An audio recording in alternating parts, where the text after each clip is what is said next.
Assalamu alaikum. Good evening, everyone, and thank you so much for coming out on this rainy but really beautiful afternoon to visit the Islamic Center, Muslim Community Association, and to listen to what we have to say about Sharia. Let me just quickly survey the audience. If you're Muslim, please raise your hand. Wow. If you're one of our guests who is not Muslim, please raise your hand. Okay, thank you. Appreciate that. I thought it was about outreach, that we're supposed to bring as many guests as possible. But hey, I think demystifying Sharia is as important to the Muslim community, honestly, as this is how I feel, as it is for everyone else. Now, how many of you, and I truly apologize to the leadership of MCA for having to mention this name in this sacred place, but how many of you heard of Pamela Geller? Thank goodness.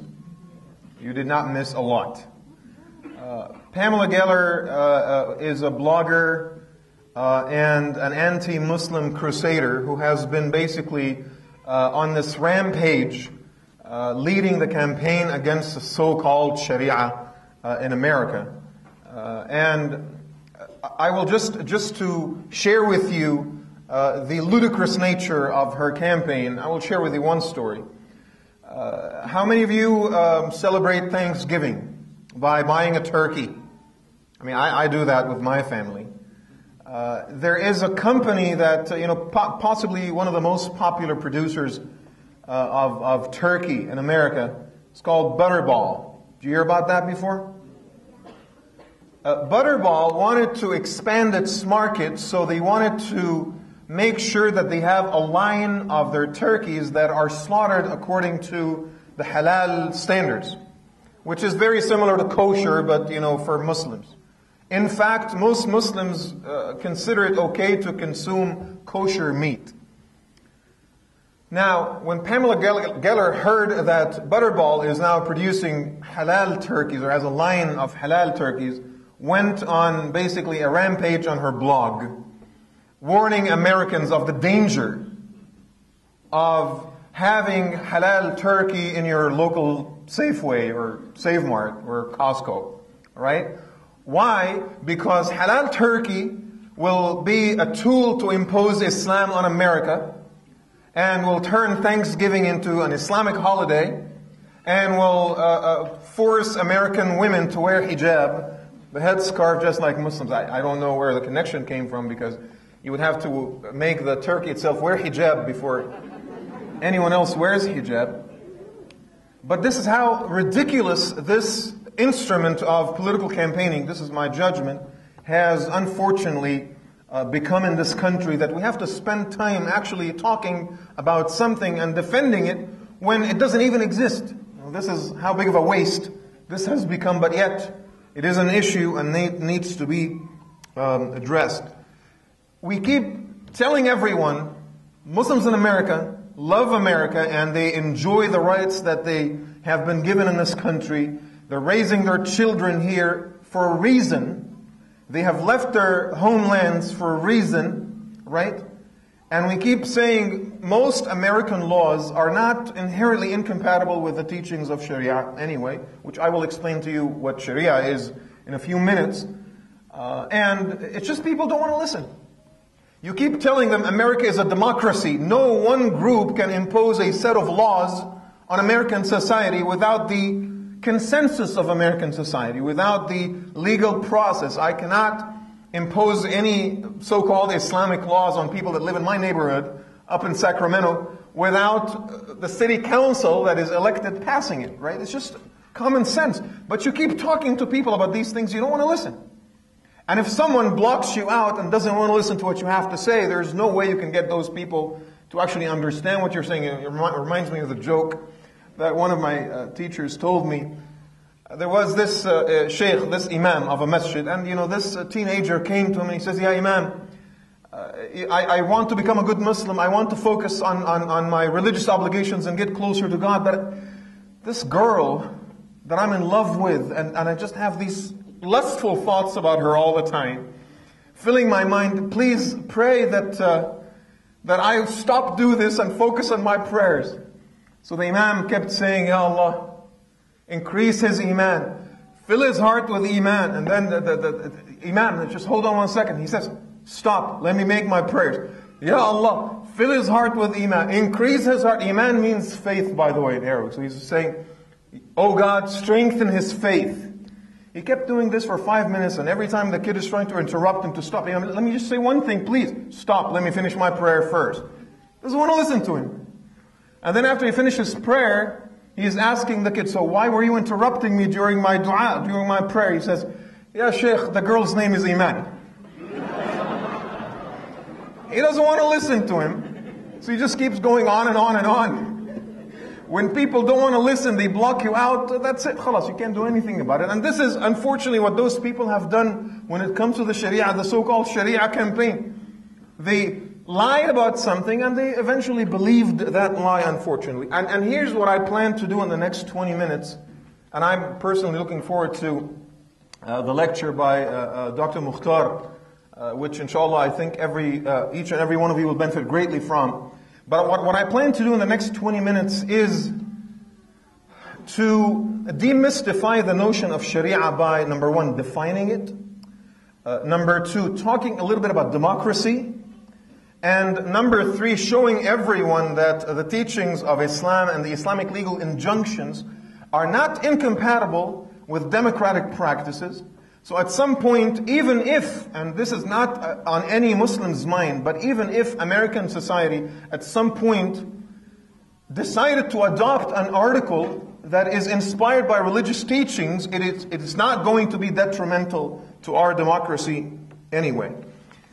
People reject Sharia because they think that secular law is very flexible, and it is man-made, so it can adapt, it can change, it is pragmatic.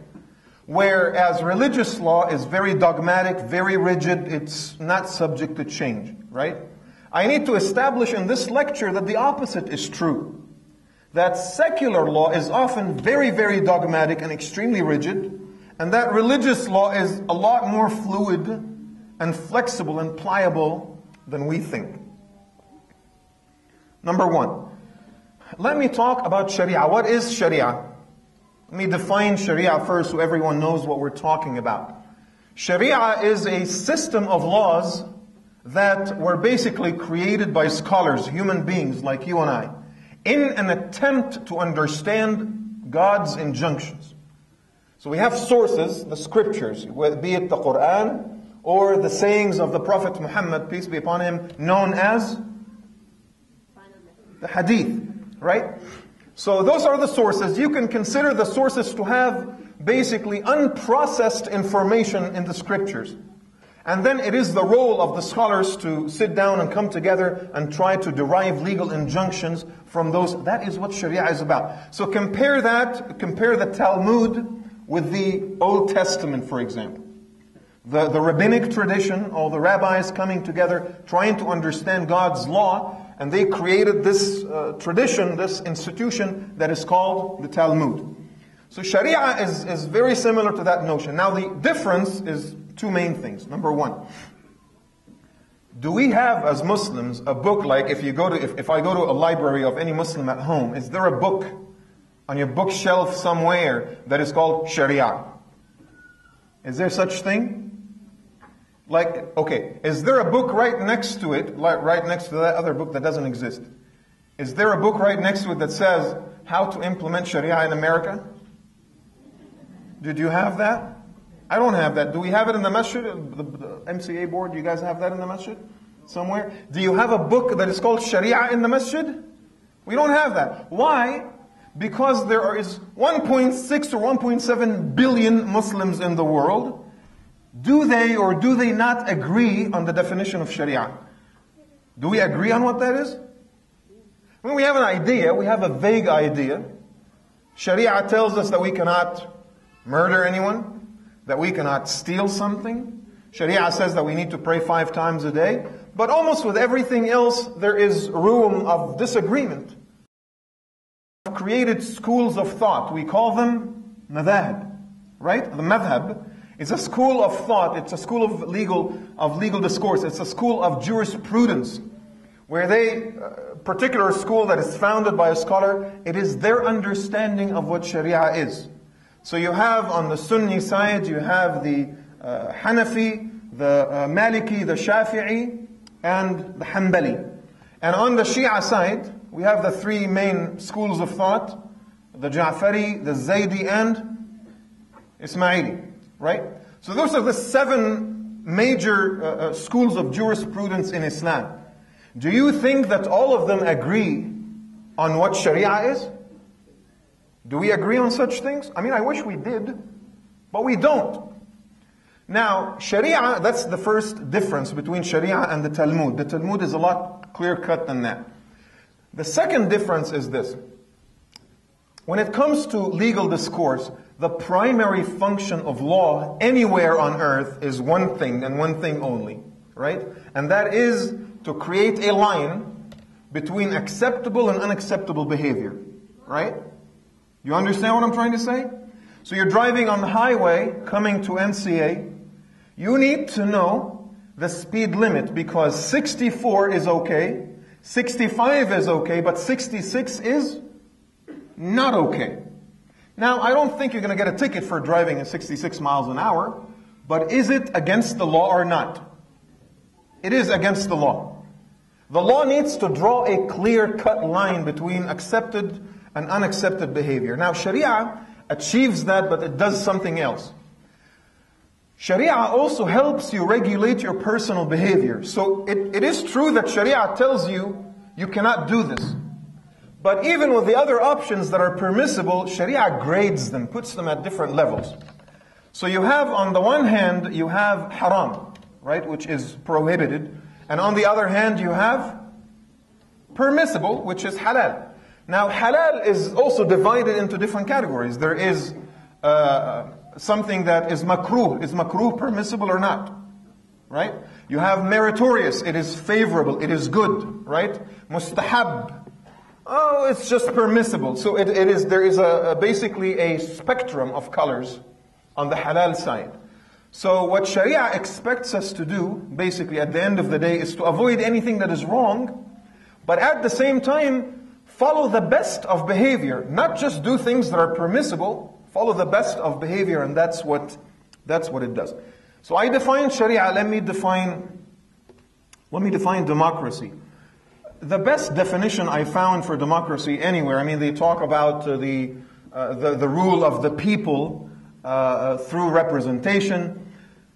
But the best definition I found is, in 3 words, democracy is the institutionalization of conflict.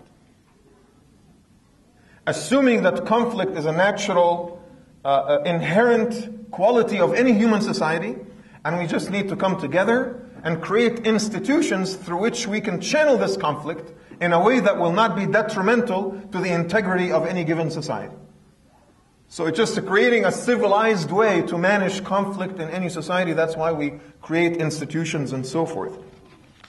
Now, I have established to you that we as Muslims don't 100% agree on the definition or the boundaries of Sharia. For the Hanbali school of thought, they might consider something to be wrong, that the Hanafis would not consider that to be wrong. Right? We think that that's okay. It's okay for us to have these disagreements. Now, let me tell you this. If you live in a Muslim country, and that Muslim country decides to adopt Sharia as its law, knowing that we have differences in understanding of Sharia, what is the best method that would create consensus in that society to adopt this versus that? What is the best procedure that we need to use in order to achieve that? Democracy. There is no way we can actually implement Sharia without a democratic process. Because the community needs to come together and agree on which articles of law that would be accepted. Because there are differences in opinion between this school and that school and so forth. So we need to build consensus in the community on which legal injunctions will be adopted, and therefore the only method that can achieve that is democracy itself. Now, let me go on the side of democracy and talk a little bit about this. I lived for a number of years in the state of Ohio. And in Columbus, where I went to school, I went to Ohio State. I used to be a Buckeye one day. In Columbus, almost every suburban city of Columbus, Powell, Dublin, and Hilliard, and those places, one city after the other, their city councils adopted what became known as dry city resolutions. Do you know what that means? It means that they prohibit the sales of alcohol in those particular cities. So you can still get your booze across the street from the jurisdiction of the other city, of the other town, and you can take it home, but you cannot get a liquor license in the city of Dublin, for example. Now, is that good for business? It depends on how you're looking at it, right? But I would like to ask you, what inspires a city to consider that the sale of alcohol is wrong, if not morals and ethics that are coming from religion, right? We talk about religion in this country all the time. Citizens of this country who are inspired by their own religious beliefs, they make decisions in public discourse based on those religious beliefs. Rick Santorum can, in his campaign stand and say, I will declare a war on pornography, which, by the way, many people in the Muslim community would support. We think that he is absolutely insane in almost everything else he says. Right? But here you have a politician who is running for president of the United States who clearly and unequivocally says that I will declare a war on pornography. From where was he inspired to say that pornography is wrong or unacceptable? Right? It is because of his religious beliefs. He might not necessarily say it explicitly because this is America. It's not politically correct to do that. But why is it that it is okay for Christians and Jews to make public decisions in the political process that are inspired by their religious beliefs, and Muslims don't have the same right? Everyone is up in arms when Muslims are trying to make decisions and make choices that are compatible with their religious beliefs, choices that will still be scrutinized by the public and be voted for in a clear democratic process. We're not allowed to do this. I gave a presentation at UC Davis, Jewish Studies Department, a couple of weeks ago about circumcision. It was Jews and Muslims coming together at the Jewish Studies Department in order to talk about the circumcision in both traditions. And I heard something that was just so incredible. In the Jewish tradition, especially in the Jews of the New York area, they have clinics that are not licensed by the state of New York that practice circumcision the traditional Jewish way. Right? So you have a clinic in which someone who's not a licensed medical professional who performs a very complex, that's not extremely complex, but it's a sensitive surgical procedure on a baby, and the state cannot do anything about it. Why do you think that is the case? Because there is a large concentration of Jews that live in that area, and they have created an acceptance of public opinion to such practices. And the first question I said, is that regulated? Does the state of New York regulate such practice? They said no. They can't even touch it. They can't even talk about it. Unless they get a massive amount of lawsuits, they will never even get near anything like that, right? And those practitioners, they sort of have this disclosures that they have people sign that waive any right for litigation, and therefore they get away with it. And I'm not suggesting that this is bad or wrong. I hope they know what they're doing. My point is, imagine if Muslims in any given community, in Dearborn, Michigan, where 50% of its population is Muslim, imagine if they wanted to do the same thing. It'll be an outcry in America. Muslims, they're going to bring Sharia again. They're going to have all the women wear hijab. SubhanAllah. We're talking about circumcision. How does that have anything to do with hijab now?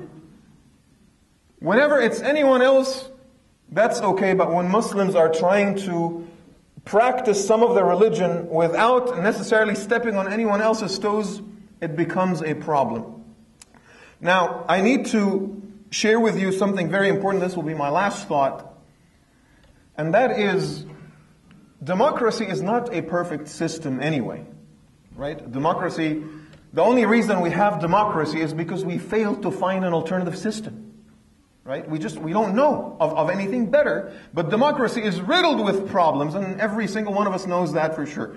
Number one, democracy only functions well with clear and heavy public participation. You think that people in America who are registered to vote are interested and actually go to vote?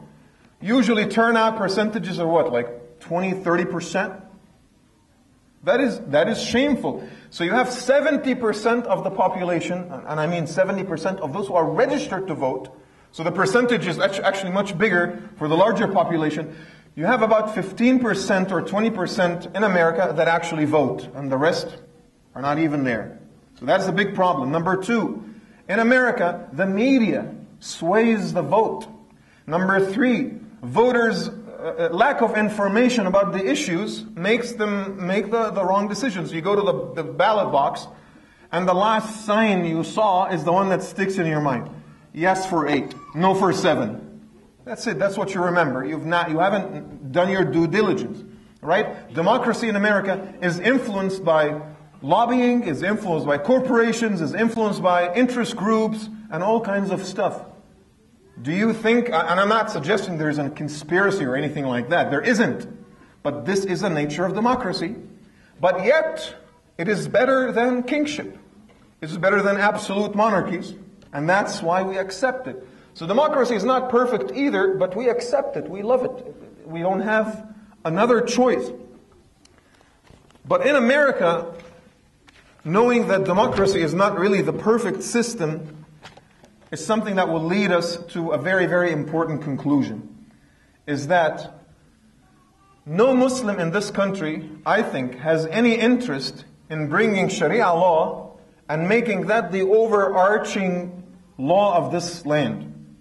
I don't think there's anybody in this community or anywhere around the country who has the slightest interest in doing this. But I say, let us assume that that is actually true.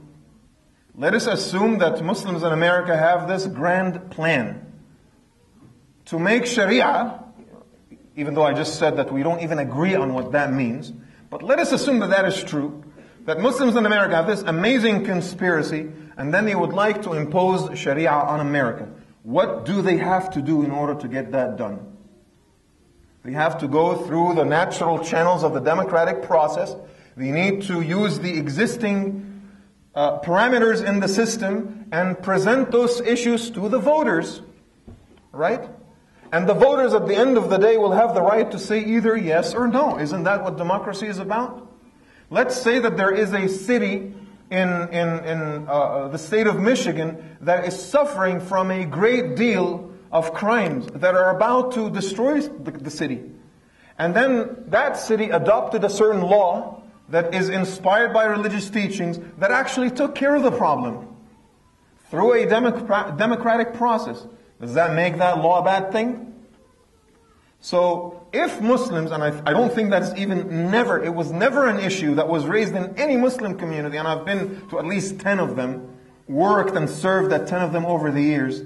Never was it the case that the Muslim community came together and said, we need to impose Sharia law on this city or that state. It was never the case. But I'm saying, even if that was the case, there is still a democratic process that must be trusted, and at the end of the day, voters will have a chance to say either yes or no on that. Of course, there's a lot more to share, and I will end it at this, and inshallah I look forward to Dr. Mokhtar's lecture, and please, if you have any questions, bring those up in the panel that we will have afterwards. Thank you so much for being such good listeners, and inshallah we'll see you at the panel. Assalamu alaikum.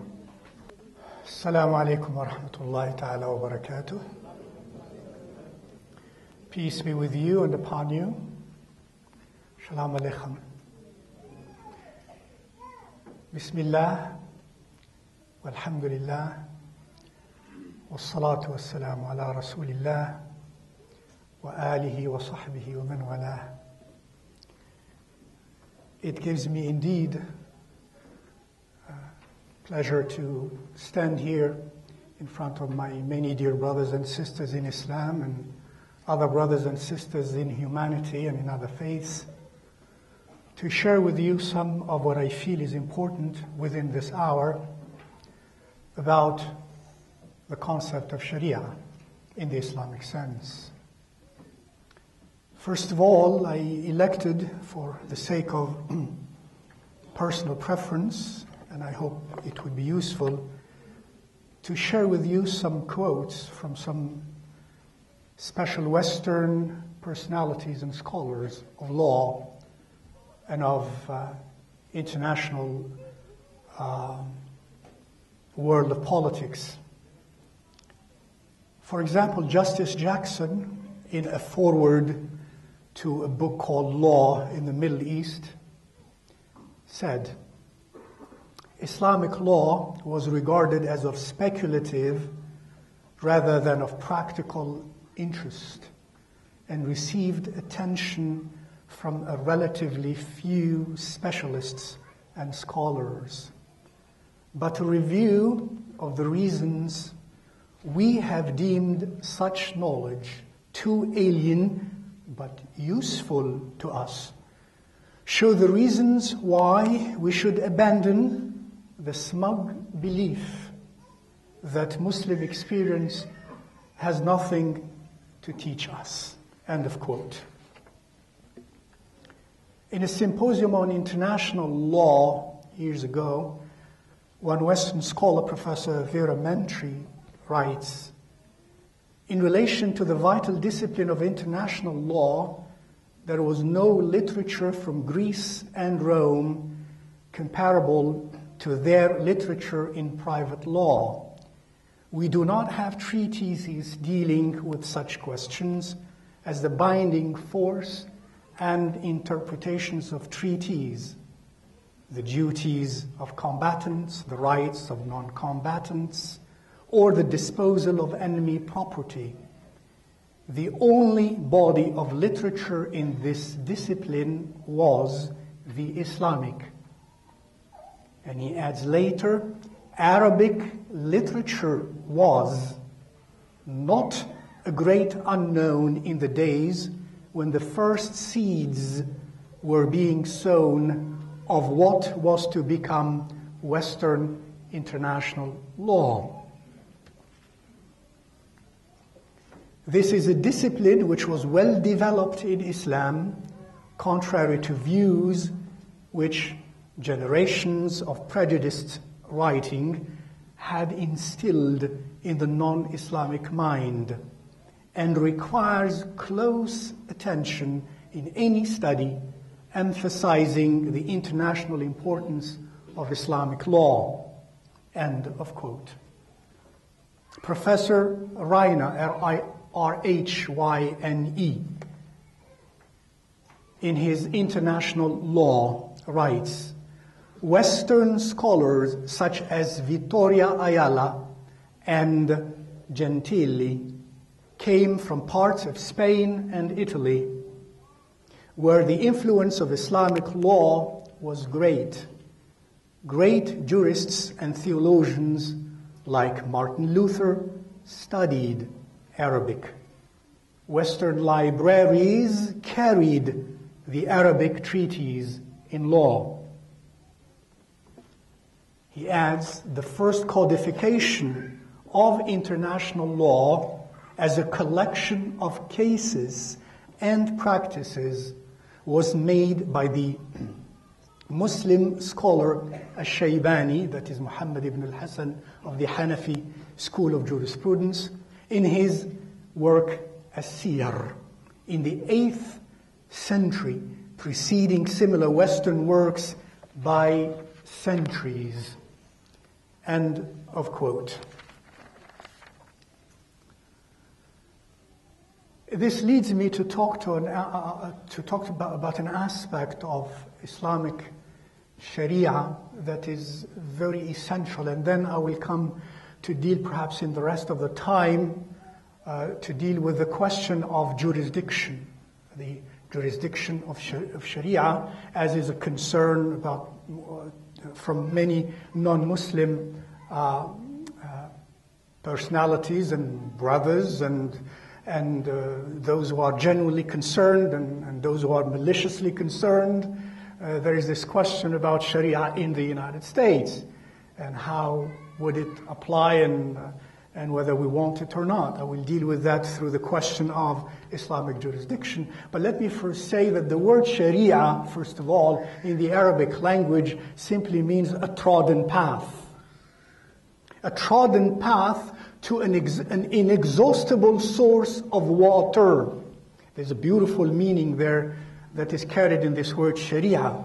And in Islam we know that there is Sharia of Moses, there is the Sharia of Isa, there is the Sharia of before of Noah, there is the Sharia of Muhammad sallallahu alayhi wasallam. So the word Sharia does not mean something other than the trodden path, the way to water, the way to life, and therefore to seek that way is to seek life, an inexhaustible source of life, because that source is divine.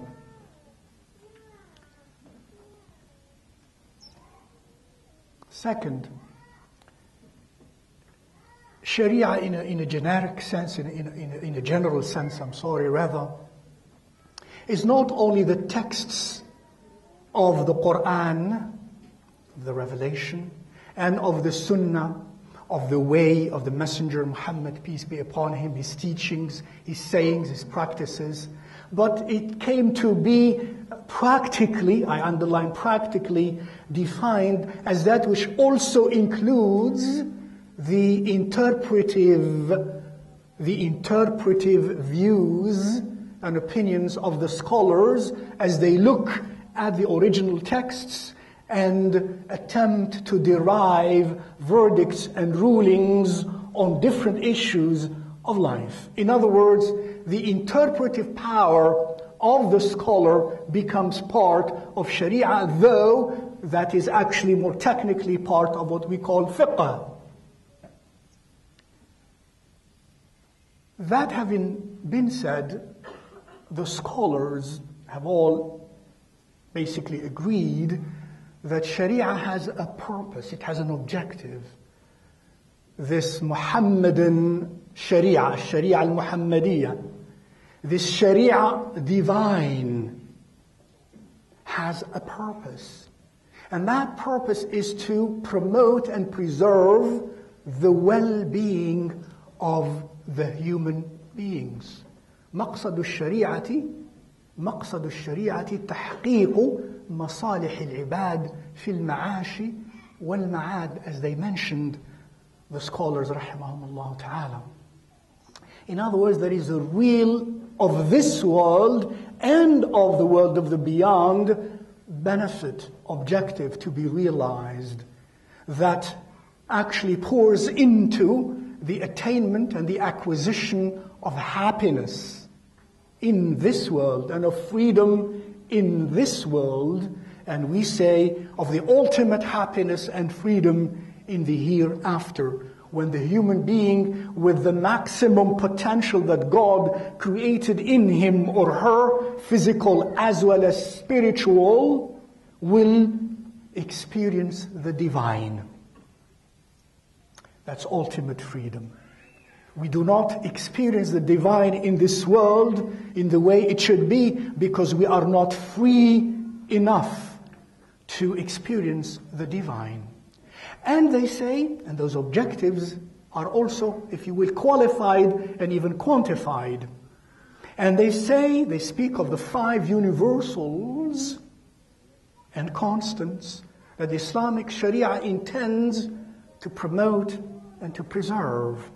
In other words, any piece of law, any piece of injunction through the Islamic process of jurisprudence, if it violates the promotion and the preservation or the preservation of the following elements which I shall mention, then that is not actually of Sharia. Even if the interpretive power of the scholar made it seem to be so, as one of the famous scholars of the Middle Ages by the name of Ibn al-Qayyim, rahimahullah ta'ala, that is, if any issue is, instead of solving the issue in a way that preserves justice, and or in a way that preserves wisdom, and in a way that preserves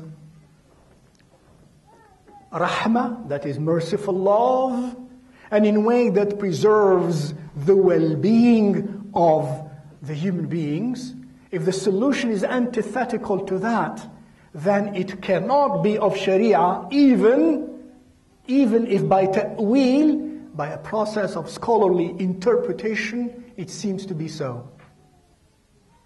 And those elements that are intended to be promoted and preserved in the Islamic faith through the Sharia are the 5 essentials, as they call them, الضروريات الخمس.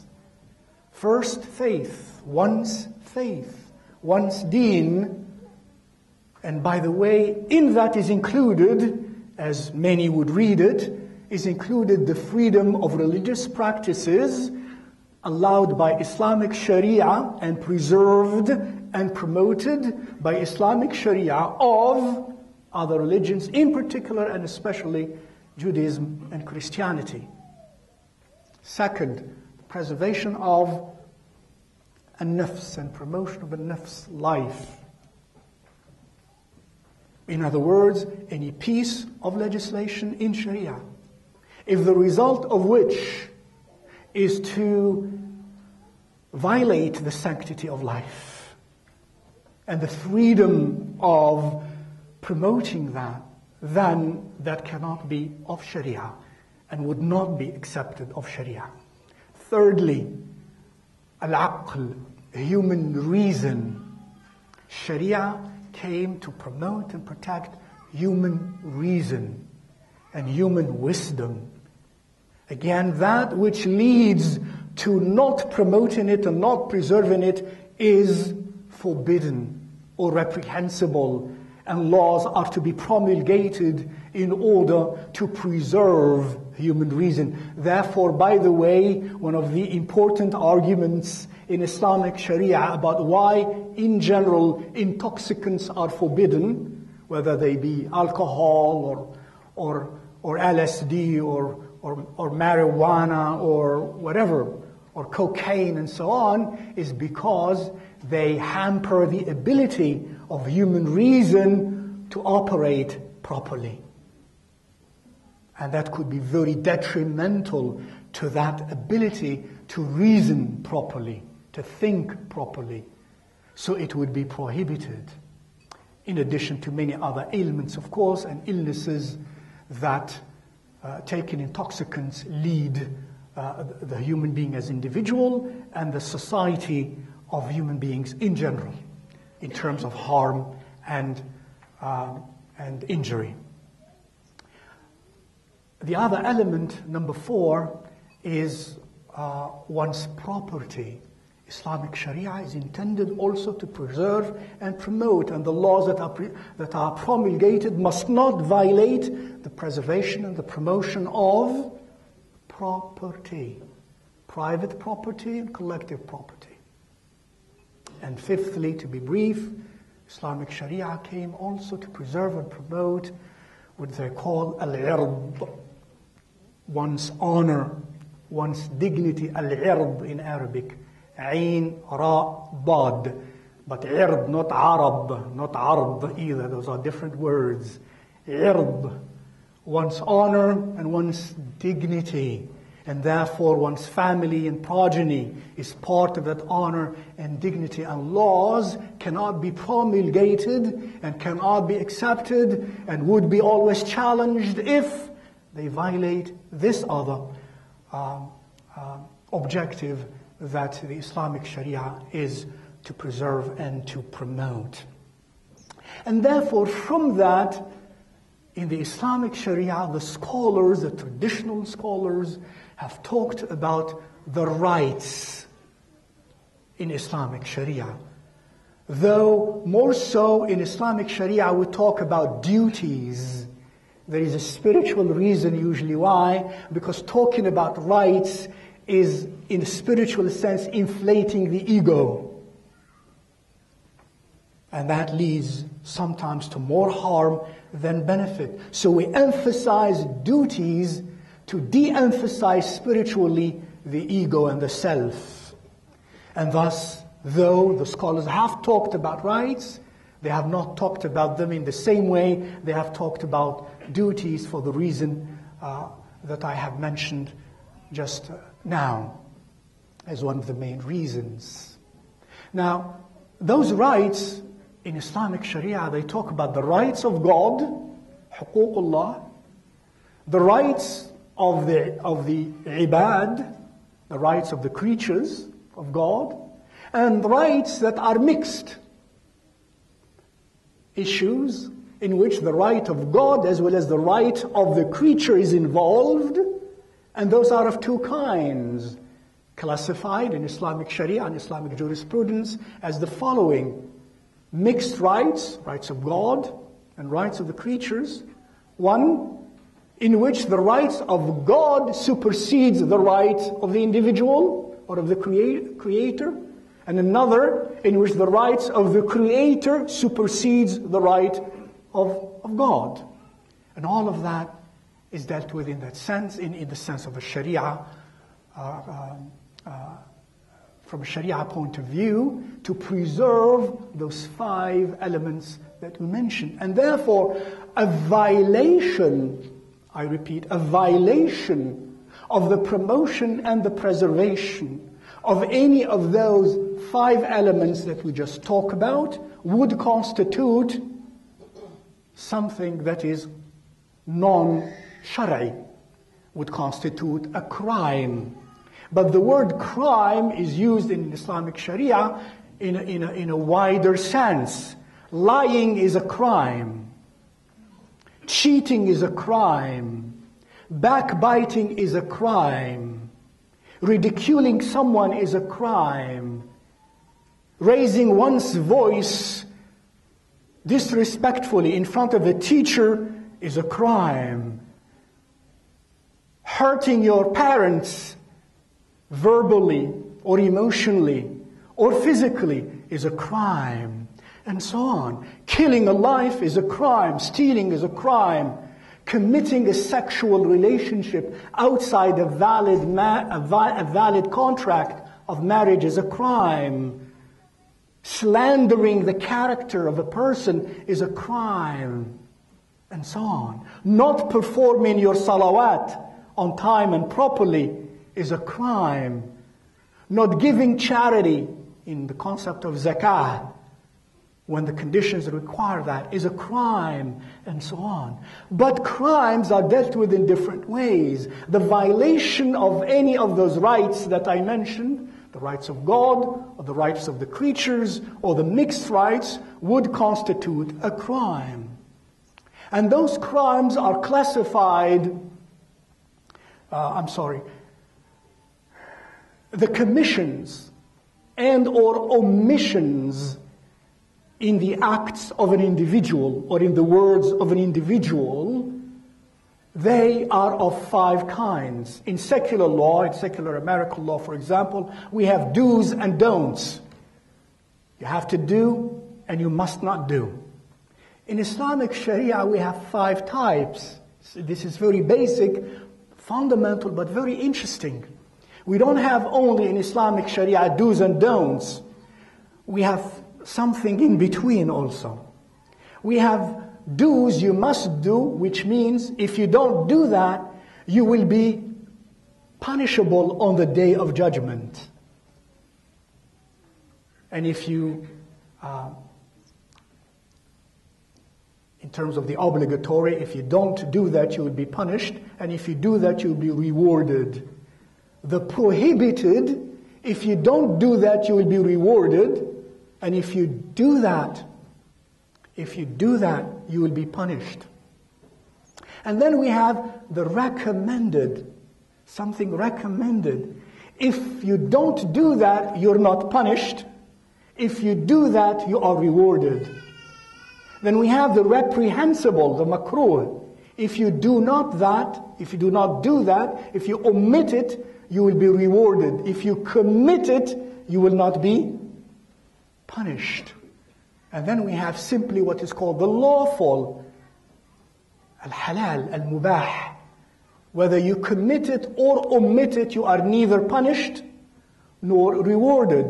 But it could lead to punishment in the hereafter or reward in the hereafter if the intent behind which you do the lawful, if that intent is noble, if that intent is beautiful.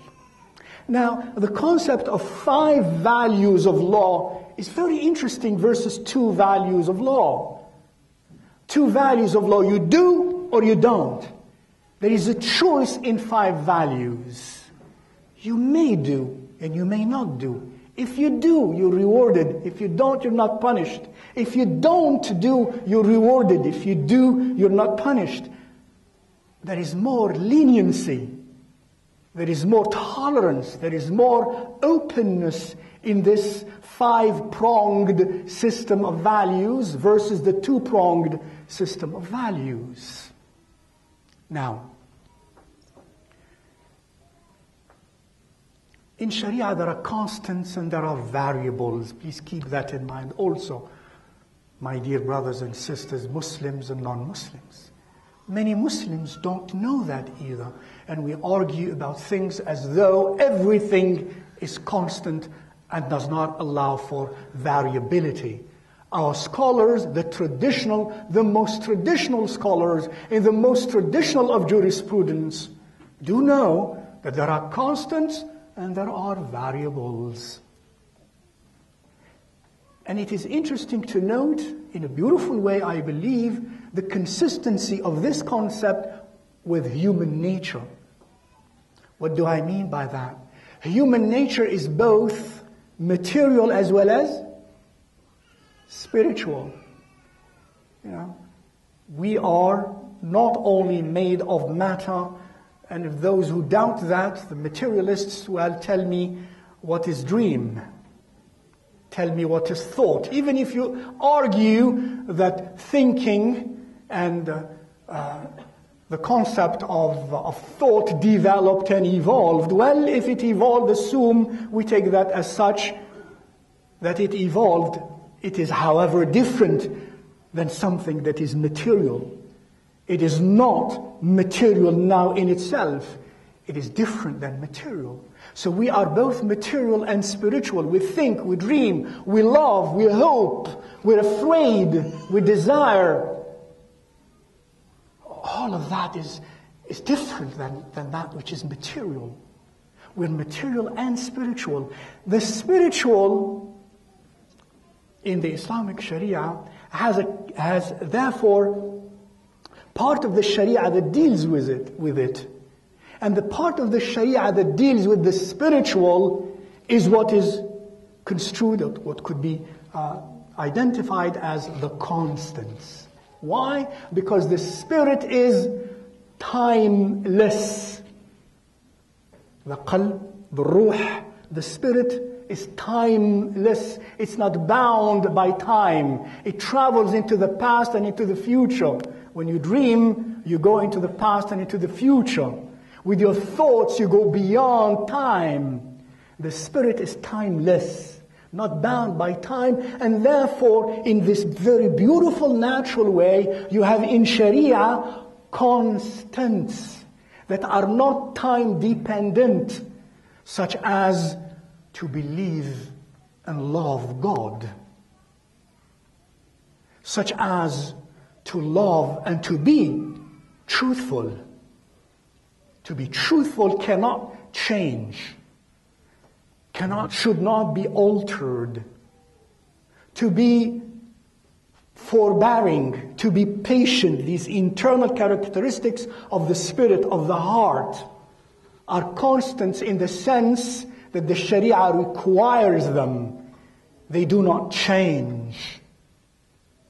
Constants, again, like salah, like performing prayer in this need that the human heart and the human soul has.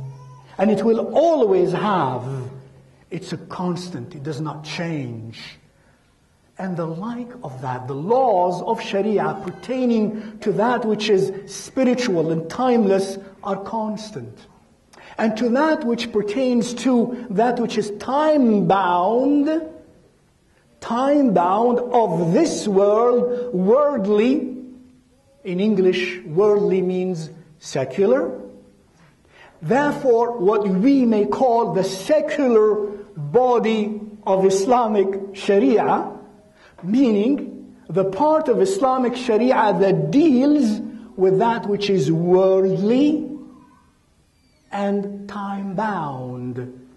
And the body of Sharia that deals with that aspect of mu'amalat, as we call it in the Arabic language, is open to change.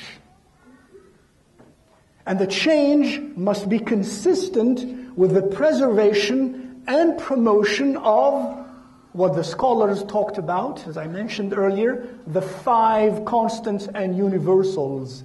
Any change ought to be consistent with the change that is needed to preserve the constancy of faith, life, reason, property, and dignity and honor.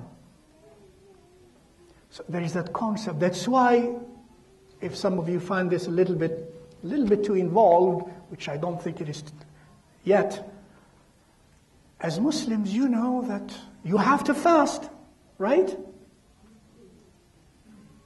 But if you are sick, you have to fast. But if you are sick, you don't have to fast. You have to fast, but if you're a minor, you have not reached the age of puberty yet, you do not have to fast. If you're a traveler, you do not have to fast. Why is that? Because fasting is promulgated in order to nurture life and spiritual life. But if one is sick and fasting would make him or her sicker, then that would violate the intent of the law to preserve life and to preserve the spiritual life as well. So the concession is granted, the rukhsa is granted, you do not have to fast. Or a nursing mother, or a pregnant woman, and so on and so forth. And traveling in this case would be called a probable cause for hardship. Especially in those days, traveling is a probable cause for hardship. And therefore the law of Sharia now allows for the use of concessions in order to preserve the constants and the objectives of the law. It is not because it is law that it has to be applied no matter what. That's sometimes in secular laws, not in Islamic Sharia. Because I know of a case in California, I'm not from California, I'm from New York. I think it was in California, where the person had problems with eyes, with his sight. And the only thing so far that could help him was to smoke marijuana. No, you can't grow marijuana, you can't do that because it's not lawful. In Sharia law, the solution is for you, the person who's blind and who's helped by smoking marijuana. If Sharia law were to be applied, then Sharia law gives the immediate concession. It does not have to go through a process of courts.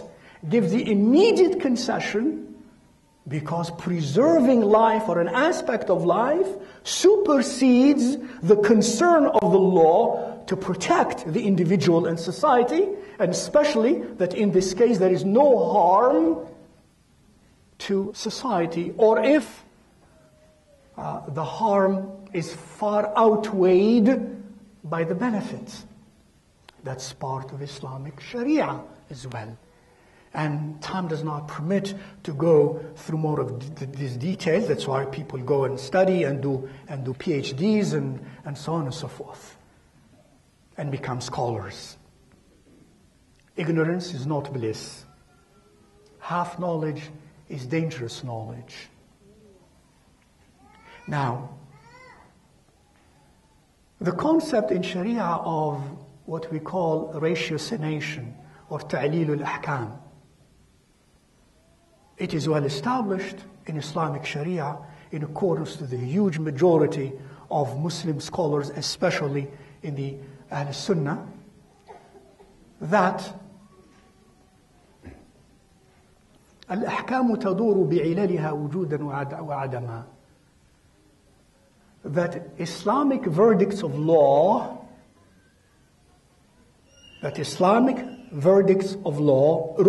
I'm going to say it explicitly, rotate around their illah, their operative cause, in existence and in absence. Meaning, every verdict in matters, again, of the worldly issues, not of the constant spiritual ones, because that's timeless, matters of worldly issues are rationalizable. Meaning what? That the human intellect, the human reason, which is intended to be preserved, has the ability to understand the relationship between the verdict of law and the reason that led to that verdict, or the attribute that led to that verdict. For example, as I mentioned earlier, intoxicants are prohibited. Why? What's the reasoning? Part of the reasoning is, which is intellectualizable, that intoxicants veil the mind.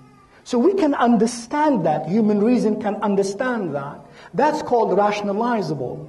And laws pertaining to this world in Sharia are called rationalizable, mu'allal. And therefore, if the cause that led to the law changes, then the law changes. And the application of the law changes.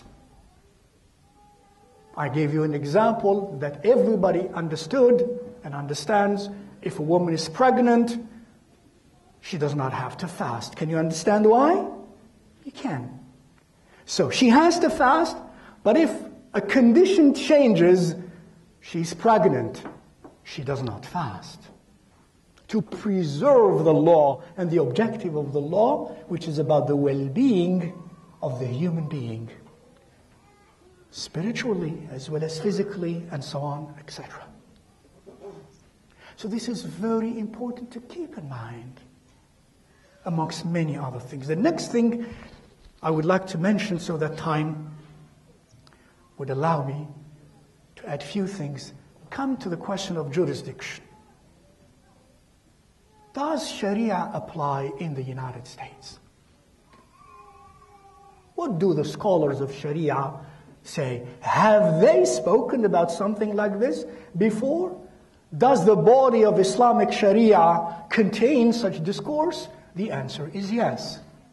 The discourse is as old as 14 centuries ago, and 13, and 12, and 11, and 10 centuries ago, about whether Islamic Sharia is implementable or enforceable in other than an environment which is Sharia compliant. And let me start with the following things, which I think will include interesting things. First, let me talk about compliance with Sharia in a Sharia compliant society.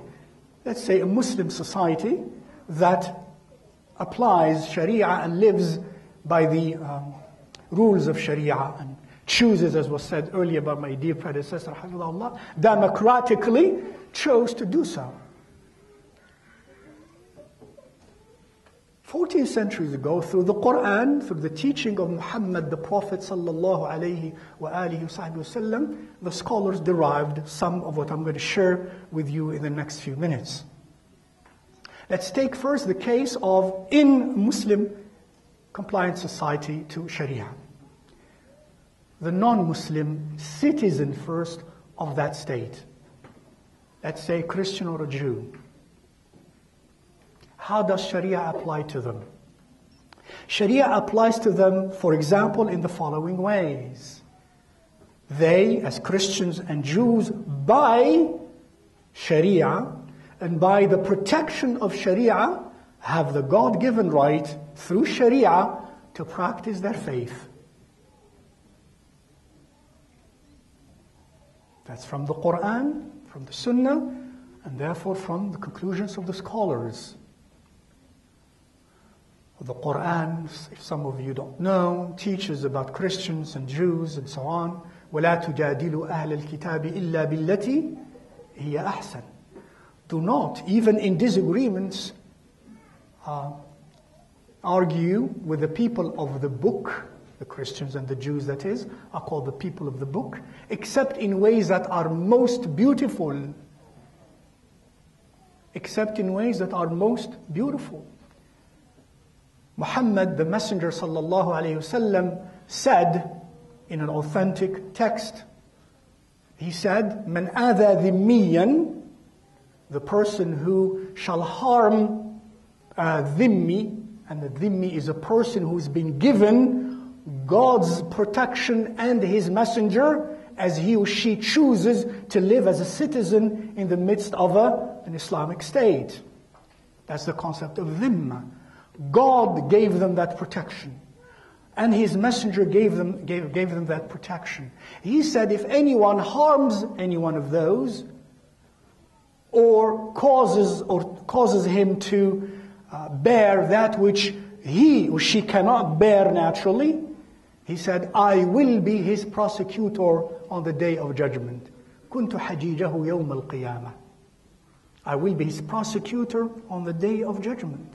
And in one other text, he teaches the person who harms a dhimmi, a Muslim, who harms a dhimmi, a fellow citizen, Christian or a Jew, in an Islamic environment, he or she will not smell the scent of paradise, even though its scent could be smelt at a distance of, he said, 70 or so autumns, meaning years. Number 2.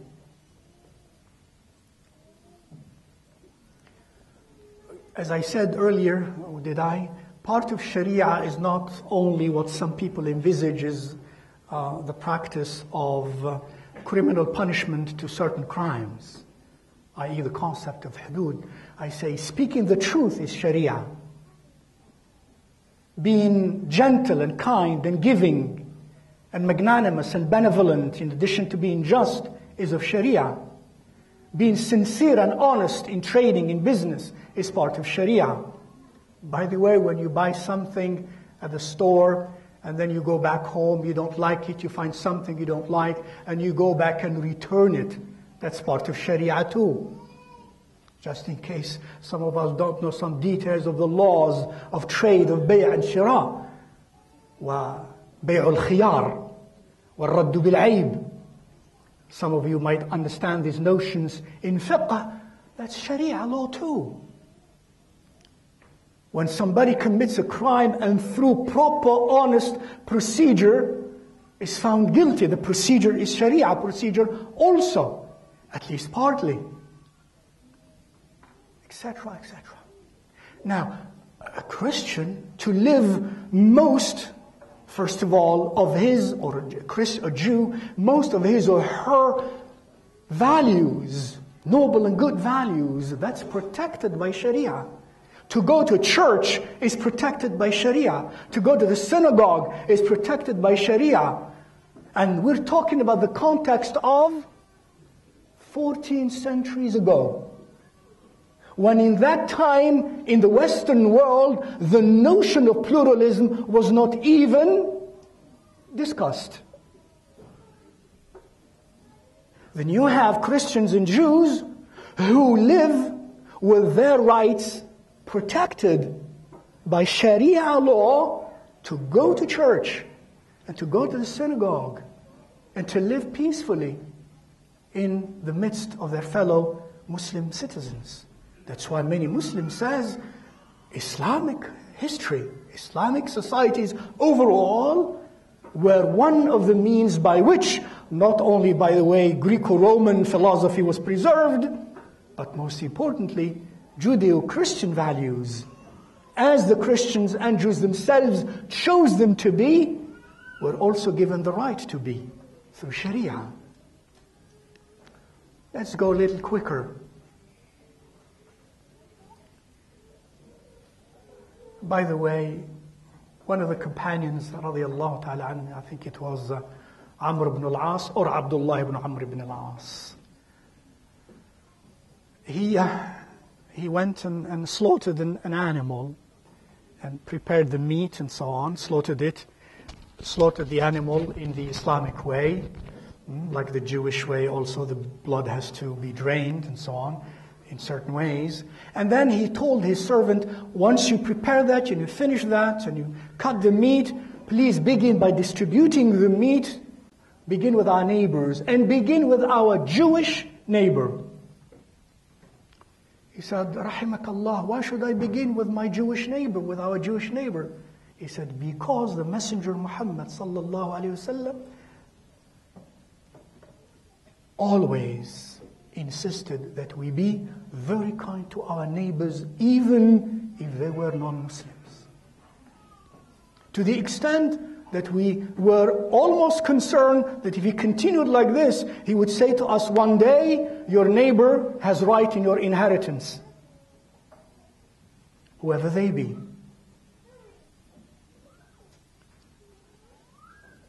Rasulullah sallallahu alaihi wasallam said, and this in the context of Muslims and non-Muslims, he said, beware, be careful, guard yourselves against the prayers of the oppressed, even if the prayers of the oppressed were a non-believer. اتقوا دعوة المظلوم فإنه ليس بينها وبين الله حجاب وإن كان كافرا. Be prudent towards the prayers of the oppressed, for the prayers of the oppressed have no veil between them and God, even if that oppressed were a non-believer. He teaches, sallallahu alayhi wa alihi wa sallam. Let me go to the other thing, which I call the enforceable parts of the law, when it comes to crime and crime punishment. If a Christian or a Jew chooses to drink alcohol and drinks alcohol, he or she is allowed to do that in the midst of a Sharia-compliant society, whereas a Muslim is not allowed to do that. A Muslim is not allowed to drink wine, alcoholic beverages, while the Christian and the Jew have that right. Why? The simple argument is because in their religion they believe it is lawful. And therefore the expression of their religion must be respected, because that's what the Quran teaches. And that's what the Sunnah of Rasulullah sallallahu alayhi wasallam teaches. Even in as therefore the Muslim scholars, traditional Muslim scholars, speak of what we call nowadays civil courts for non-Muslims. Christians or Jews who choose to adjudicate their civil issues and conflicts between them, who choose to adjudicate that in their own courts, which the Islamic federal Sharia allows them to have, they are allowed to do that, and they are not forced to have recourse to the federal court or the Sharia court in matters of civil issues, family law, inheritance law, and so on and so forth. And if they choose to come to Islamic Sharia, they are also welcome to do so. A concept that is not of this time, it's 14 centuries ago. And the concept of how we should understand Sharia and the application of Sharia and the jurisdiction of Sharia as well. In crime punishment, I'm going to mention one case, though there are, as was mentioned earlier, differences amongst scholars in the ways sometimes the texts are interpreted and in the ways the objectives of the law are seen to be preserved and promoted. Of course, there are differences of opinions that's inherent in human nature, and God knows that. And therefore the Messenger of God said something very beautiful. Muhammad إذا صلى الله عليه وسلم إذا اجتهد الحاكم فأصاب فله أجران وإذا اجتهد فأخطأ فله أجر. If a person of authority, scholarly authority or judicial authority attempts to solve an issue, and in his or her attempt to solve that issue through a scholarly process, finds the right answer meaning as God knows, such person will be granted double reward with God. And if he or they or she comes to the wrong answer, after striving to come to a conclusion to solve that problem in a scholarly way, and comes to the wrong answer, as God knows, still that person has one reward with God. Therefore, emphasizing the concept that differences of opinions within the system of Sharia process is also highly respected and highly rewarded as well. Now, keeping that in mind, I'm going to speak of a case of a crime in Sharia, which is a crime in the Bible too, committing a sexual activity outside of a valid contract of marriage. That's a crime in the Bible. That's a crime in the Old Testament as well. And it is punishable in the Old Testament in the way you know. Interestingly enough, one school of thought, a major school of thought, that is the school of thought of Imam Malik, says, what if a non-Muslim, Christian or a Jew, commits that act as a citizen of the Muslim state? Is he also liable to the same process and the same maximum punishment when required by the Sharia law? The great Imam Malik, and the arguments are too much to enumerate now. He argues, rahimahullah ta'ala, and his school argues that when a Christian or Jew commit that act, they are not to be judged by us. They are going to be given to their own civil courts in the midst of a Sharia system to decide what to do with them. While the others opine, they should be subject to the same type of law and procedure that Muslims are subjected to as well. But that's differences of opinions. And that's also part of what Sharia is.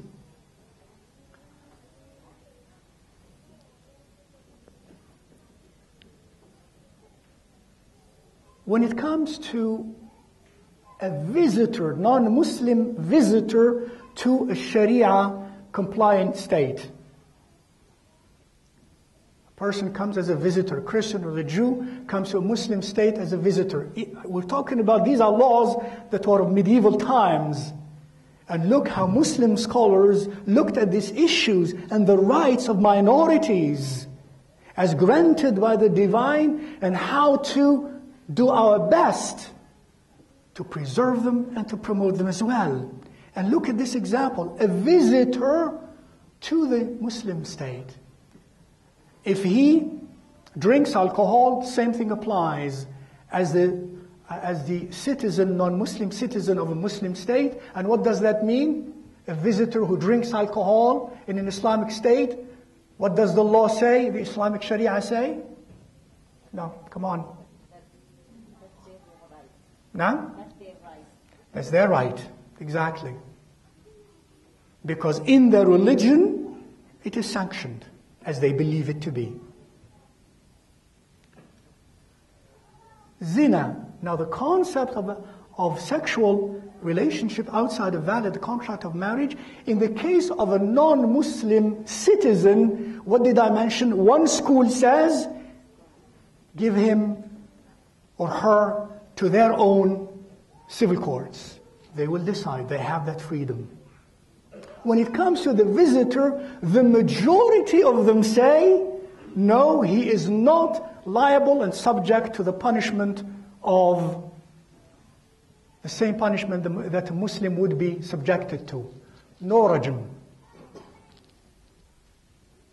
Interestingly enough. Why?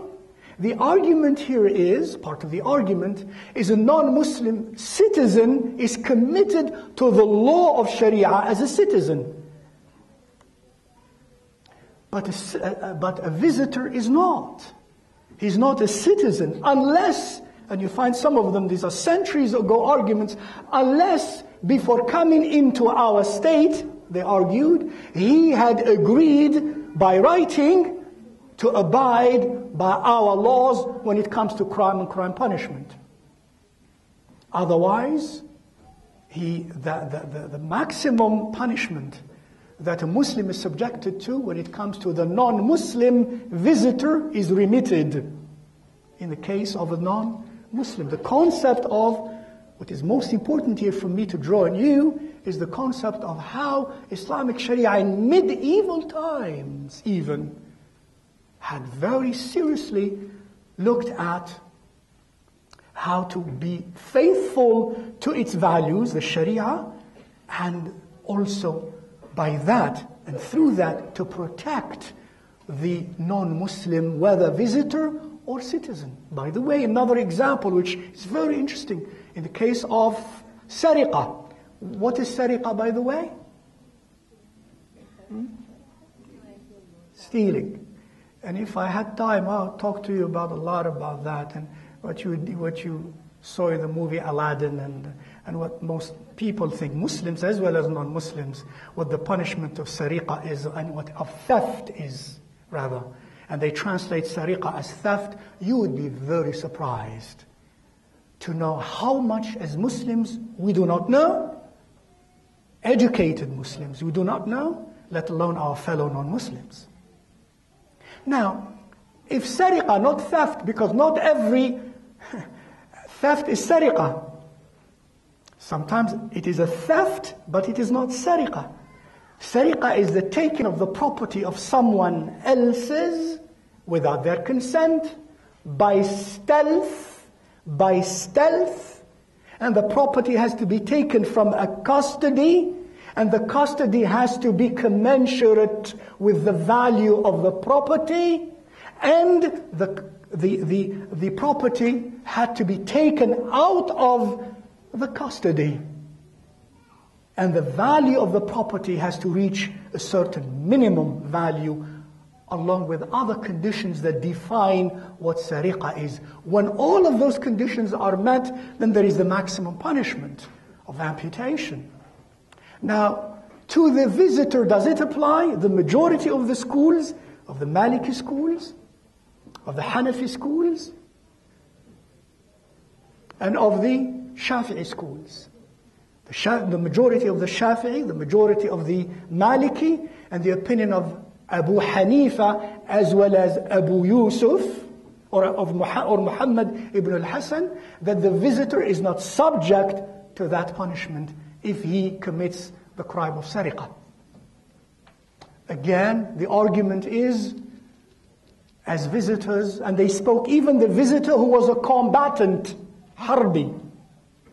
Why? Because when he entered our lands, the system in which Sharia is applied, he was not coming to commit himself to those laws unless he did so, or she did so, or they did so. Of course, we could look at that in the context of modern times in different ways, obviously, and we will see how that could be applied in the modern context of life, as well in international relations and many things that do come into consideration. So that's very interesting indeed. The jurisdiction of Sharia towards a non-Muslim citizen or visitor. Now, the jurisdiction of Sharia into a non-Muslim state. The Muslim living in a non-Muslim state, how does that apply to him or her or them? Well, let us first categorize the laws pertaining to Sharia into categories. Laws that are enforceable, laws that are non-enforceable. I mean by that, laws that are non-enforceable, in which there is no punishment for that crime. And remember how I defined crime earlier. Lying is a crime, cheating is a crime, etc. But there is no punishment sanctioned by Sharia for the one who cheats and the one who lies, or the one who uses usury, or the one who deceives.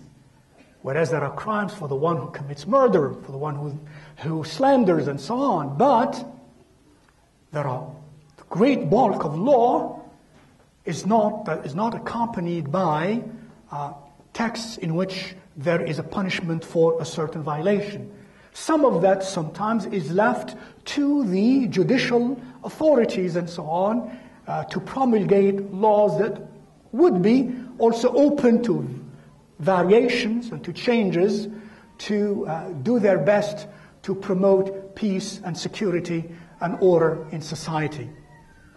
Now, when it comes to non-enforceable laws, a Muslim is to be held accountable by God. Though there is no crime punishment for cheating and lying and so on, you are going to be held accountable on the Day of Judgment. Whether you are in the United States, or in Saudi Arabia, or in India, or in Africa, wherever you are going to be held accountable on the Day of Judgment, even though there is no crime punishment in this world. Number two, non-enforceable crimes, i.e. crimes in which there is a punishment for, like those examples I mentioned, murder, stealing, and so on and so forth. How does that apply to Muslims in a non-Muslim environment? Most Muslim scholars say Sharia law does not, in that sense, in the sense of non-enforceable, in the sense of enforceable laws, does not have jurisdiction in a non-Sharia compliant state. It's that simple. Some ulama say the Muslim only if he or she or they return to their Islamic environment where Islamic Sharia is applied, they would be held to account for their crimes they committed in a non-Muslim environment. Because a Muslim, the argument is to be an example, an exemplary citizen wherever you go. You do not go commit crimes in the United States because you're not in an Islamic environment. And Sharia is not going to be applied to you in terms of crime punishment. And then the question of a non-Muslim in a non-Muslim state. Does Sharia have jurisdiction of this person? The answer is vehemently and unanimously no. Sharia, in terms of enforceable matters, does not have jurisdiction towards a non-Muslim in general, living in a non-Muslim state.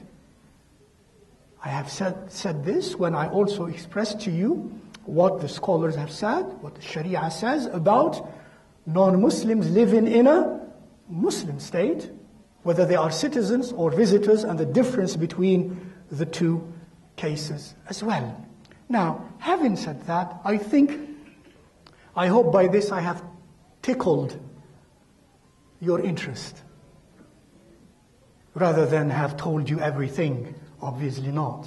That I have tickled your interest, Muslims who seek to know and who are educated and want to be educated and want to share in education and want to know their faith well as our fellow non-Muslims who are honest and sincere and are students of knowledge of the world. There is a lot more than you think. There is a lot more than what CNN and Fox and other newspapers, etc., tell you there is or there is not. I know that in some cases, even those in CNN and in Fox and in other media channels are simply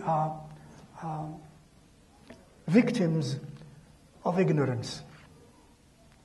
Ignorance on their part, not to have made enough effort to know more, and victims also of Muslims who have not done perhaps enough of our duty to educate, and also not enough of our duty to live what we know is right. For many of us know what is right, what is beautiful, but we do not practice that. And those who see us the way we are, not the way we should be. And the way we should be is what Sharia tells us to be in some of the ways I have shared with you. I hope I did not bore you, and I hope there will be more, inshallah ta'ala, to share through the session of interaction through questions and answers. أقول قولي هذا وأستغفر الله العظيم لي ولكم إن قلت صوابا فمن الله وحده وإن قلت غير ذلك فمن جهلي ومن نفسي ومن الشيطان أعوذ بالله أن أذكر به وأنساه والسلام عليكم ورحمة الله وبركاته. Peace be with you all and upon you. He said Pakistan has laws regulating how Christians interact with Muslims. For example, I believe they are forbidden to try to convert Muslims to Christianity. Are those laws from Sharia? And anyone can answer, the mic is in the middle.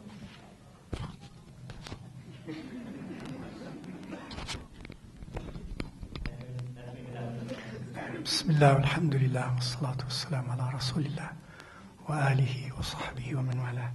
I'm not familiar with the laws of Pakistan and with the laws of many Muslim countries. I can tell you one thing, that of course those who think that in Muslim countries, most of them, perhaps almost all of them, are practicing Sharia in all its aspects, well, you're very wrong, because everybody knows that that's not the case.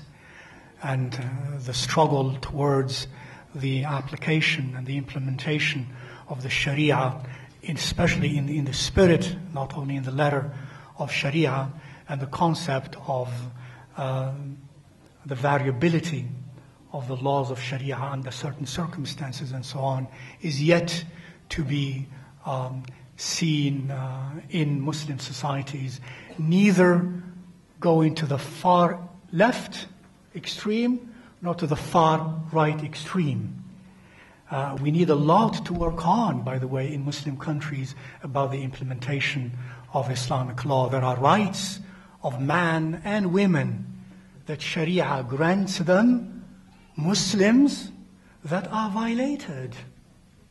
And there is a lot of work to be done, including, therefore, the rights of fellow Christians and Jews and others whose rights are granted by Sharia. Wallahu ta'ala alam.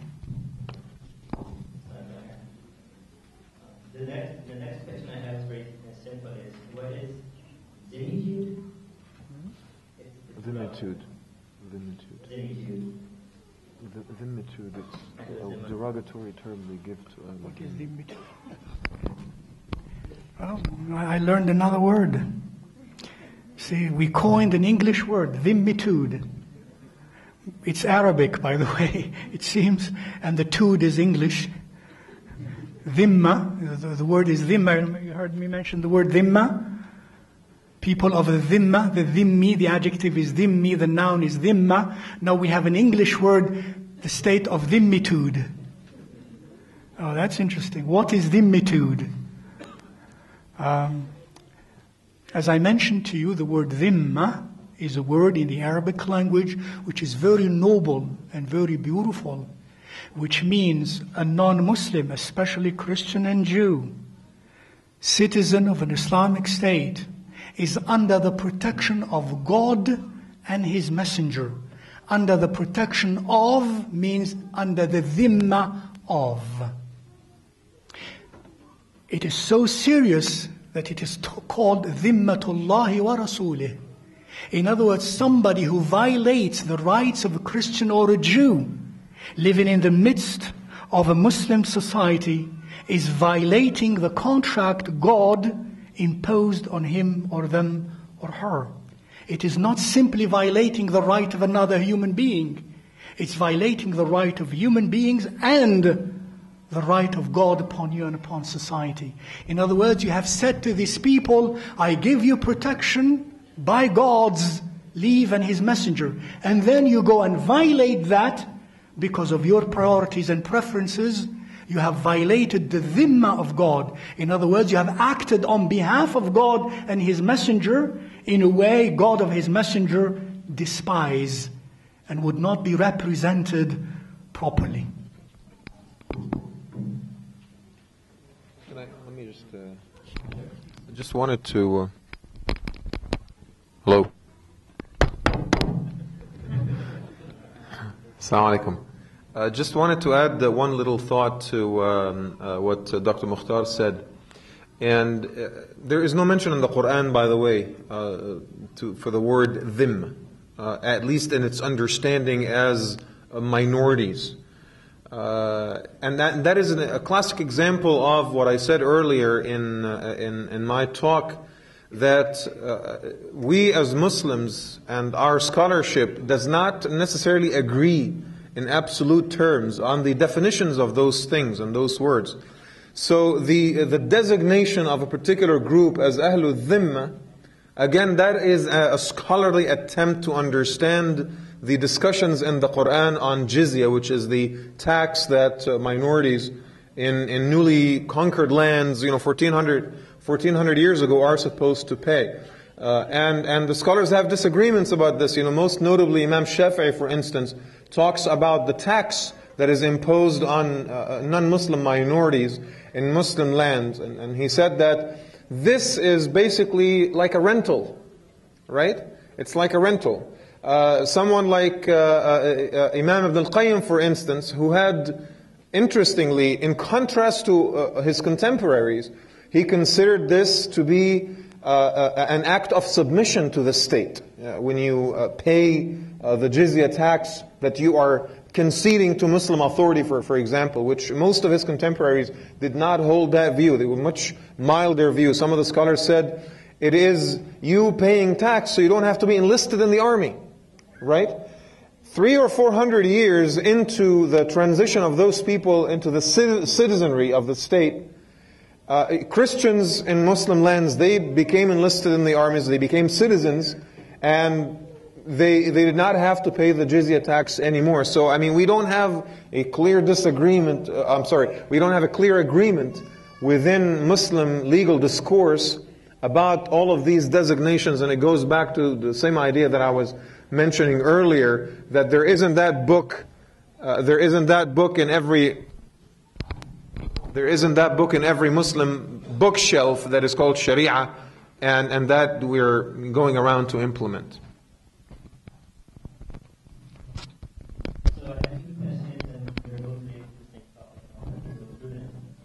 The first one is, do you believe, according to Sharia, that non-Muslim nations and governments should adopt Sharia for their Muslim natives? Why should the government perceive these laws as legitimate? And the second one is, how is Sharia... Can you repeat the first question? Sure. Do you believe, according to Sharia, that non-Muslim nations and governments should adopt Sharia for their Muslim natives?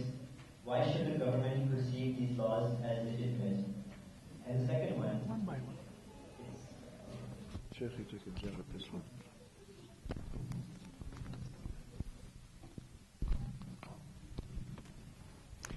Remember, I think partly this question was answered by my brief discourse on the jurisdiction of Sharia.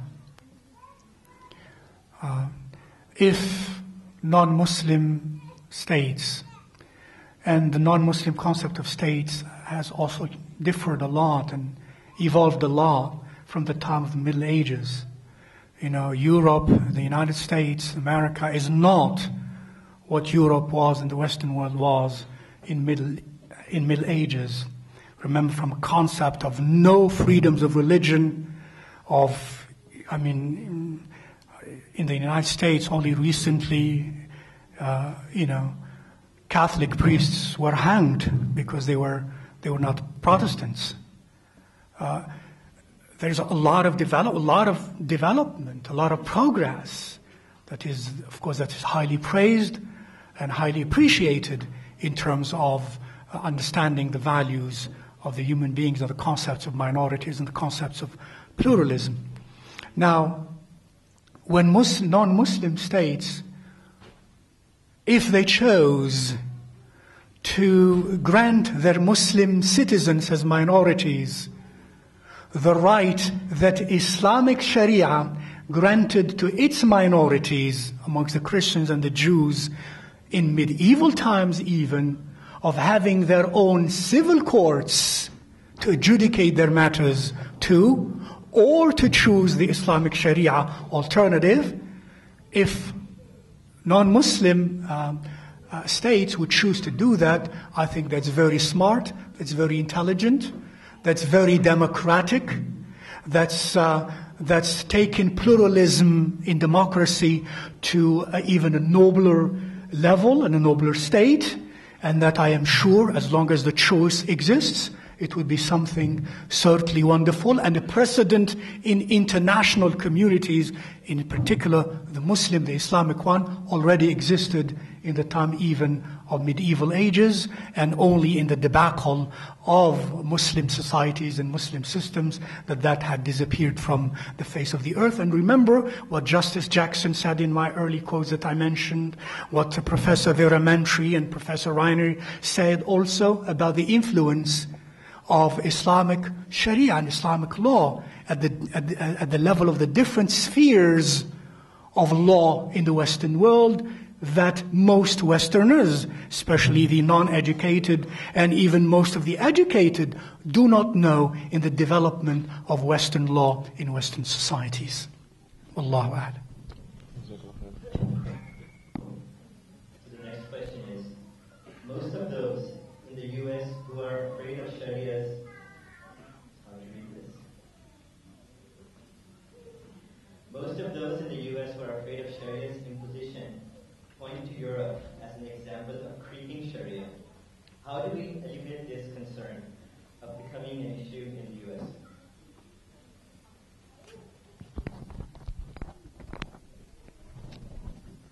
U.S.? Again, creeping Sharia? Creeping Sharia? And how does Sharia creep? How does a law creep upon society?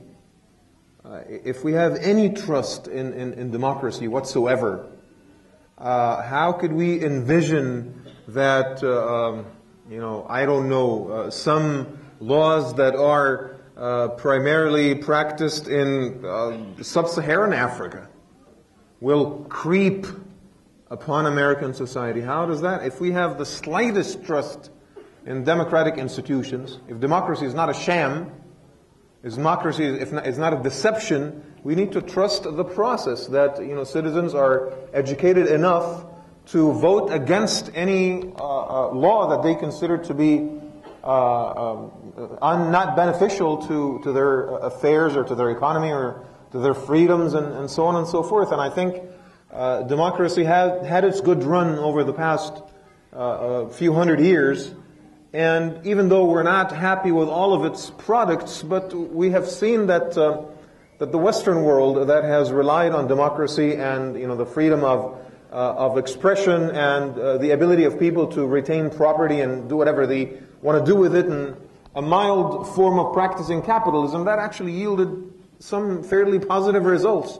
So why not trust that and stop worrying about creepy Sharia coming into America, trying to just impose itself as if Sharia has a life of its own.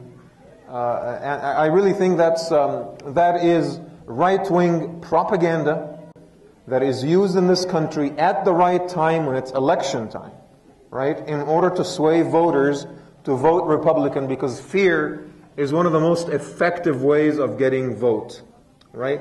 I'll give you a really small example. Dr. Mokthar, and this is the first time I meet him, but I have listened to some of his lectures before, and I have great respect for him, but I think that we might actually disagree a little bit on the notion of allowing Western governments to let their Muslim citizens or minorities have their own civil courts and practice some of their own religious affairs in disconnect from what I consider to be a very important aspect of law, and that is the universality. In order to establish equality between the citizens of a given country, I believe that the law must be implemented upon all the citizens of that country in unequivocal, clear, and in non-discriminatory terms. I can only imagine what would happen if certain Muslim communities start practicing some of their Sharia provisions in Western societies, And some of those provisions would be more favorable than universal or federal law. So for example, on Indian reservations, federal law is normally not observed, right? What did that lead to, right? It led to extreme poverty. It led to a massive amount of crimes. The sanction of gambling. There are so many crimes that are committed on Indian reservations that the federal government is unable to do anything about, right? It created a ghetto, right?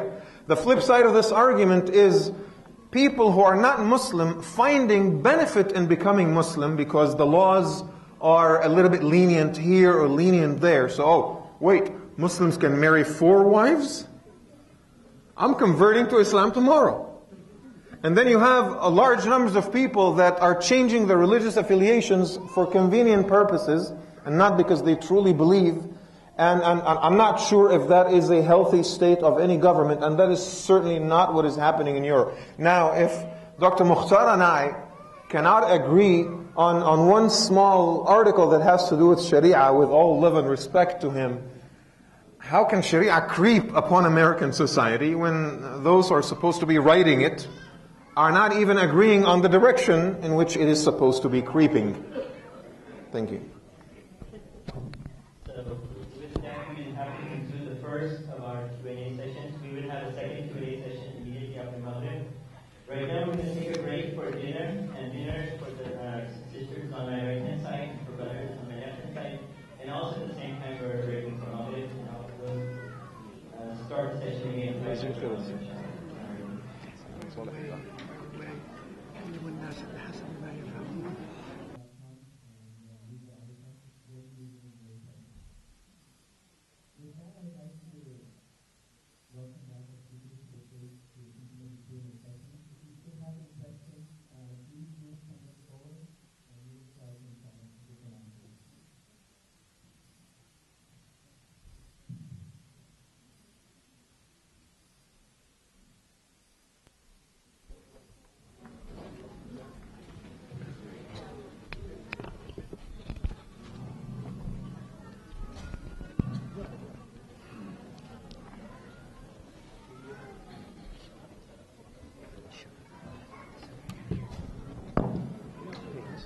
Since you're standing there, would you mind holding this and bring us the handheld? And the screen actually transmitted the Imam recorded also. That's right.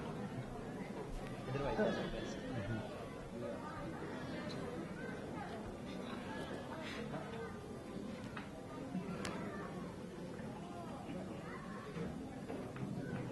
We have very interesting questions, and I had them for the second session so we could have more time to get to them.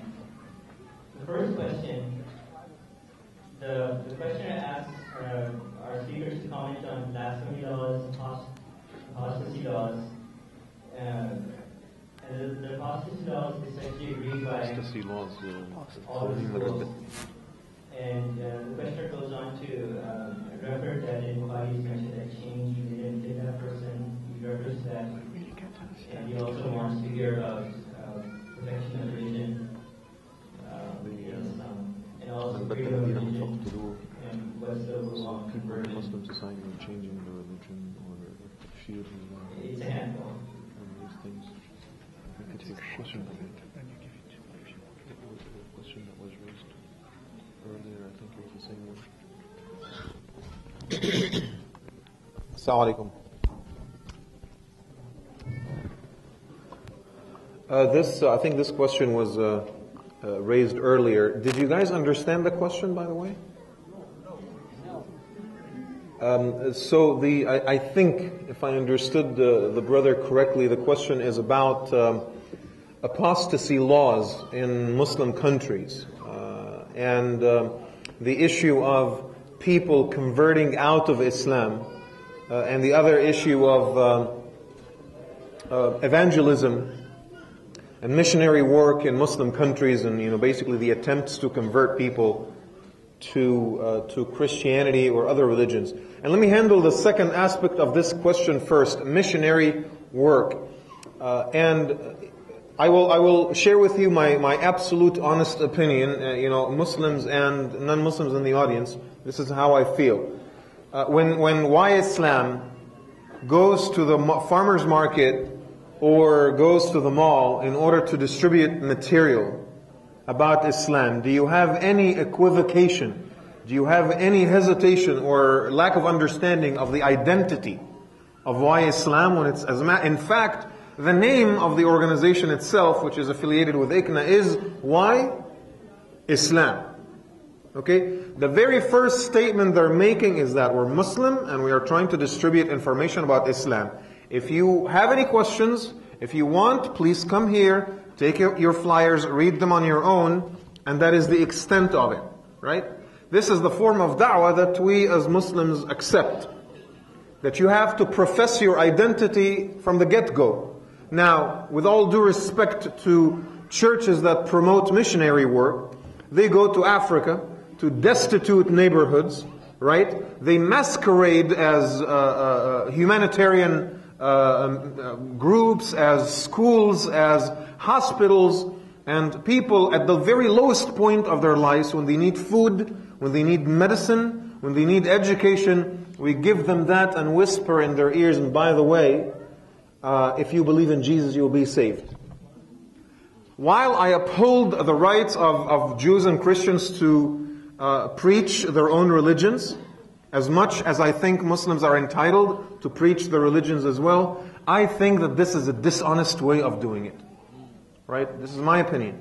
This is an absolutely dishonest way, because we're not supposed to take advantage of people's weaknesses in order to convert them into our religion. We're supposed to ensure that they are coming to our religion through their own honest process of thinking, and not because they got weaker. You know, what kind of person is that going to be anyway? The first aspect of the question, which is apostasy laws, and I would probably manage to offend a lot of Muslims tonight, but this is again my opinion, and I said this unapologetically in so many platforms before. And here it is, in very, very simple terms. There is absolutely nothing in the Quran that has to do with the choice that people make with regard to their faith, except the beautiful verses of giving people the freedom, right? Let them think, let them use their minds, let them investigate the evidence. And if they choose otherwise, Allah will deal with them on the Day of Judgment, right? No mention whatsoever in the Quran of any corporeal punishment, or, you know, the so-called apostasy laws and so forth. The Quran establishes and affirms in unequivocal terms the notion of La ikraha fi din. There shall be no compulsion in religion. And I don't understand why we should uphold the right of people to choose any other religion and not to be forced to come to Islam, but we cannot uphold the right to renounce Islam and to leave it. I find the two to be the two sides of the same coin in my judgment.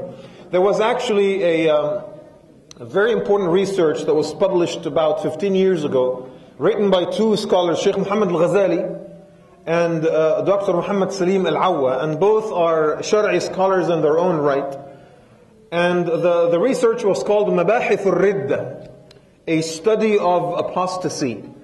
And in that, and you know, I don't have time to share with you all the information, in that they establish at the very end that the one hadith, Man baddala dinahu faqtuluhu, whoever changes his religion should be killed.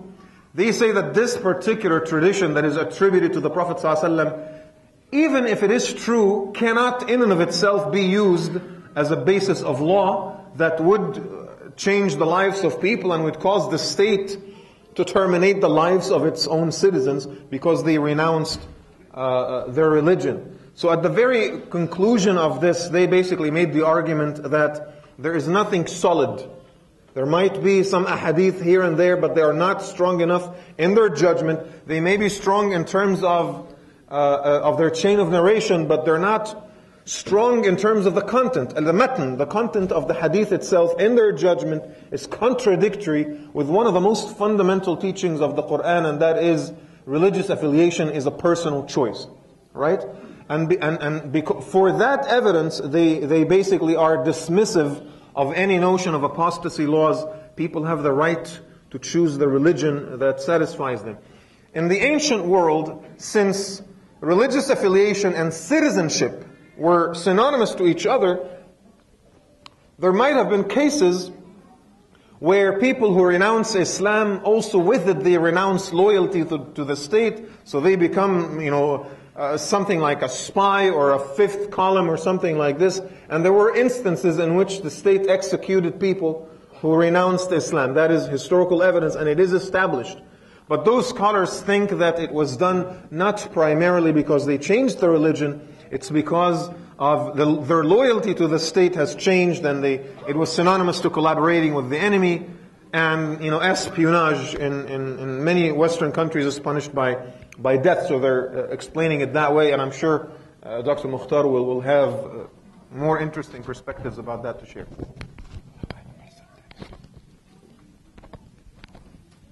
Assalamu alaikum wa rahmatullahi wa barakatuh.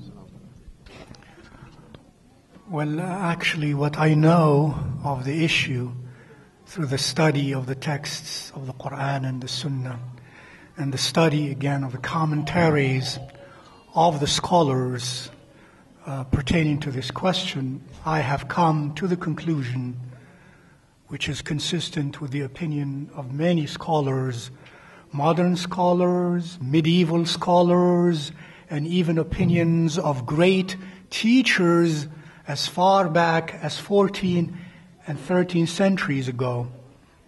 And that is that the question that the apostate is to be executed is not really a had defined unequivocally. It's not a crime punishment defined unequivocally by the lawgiver.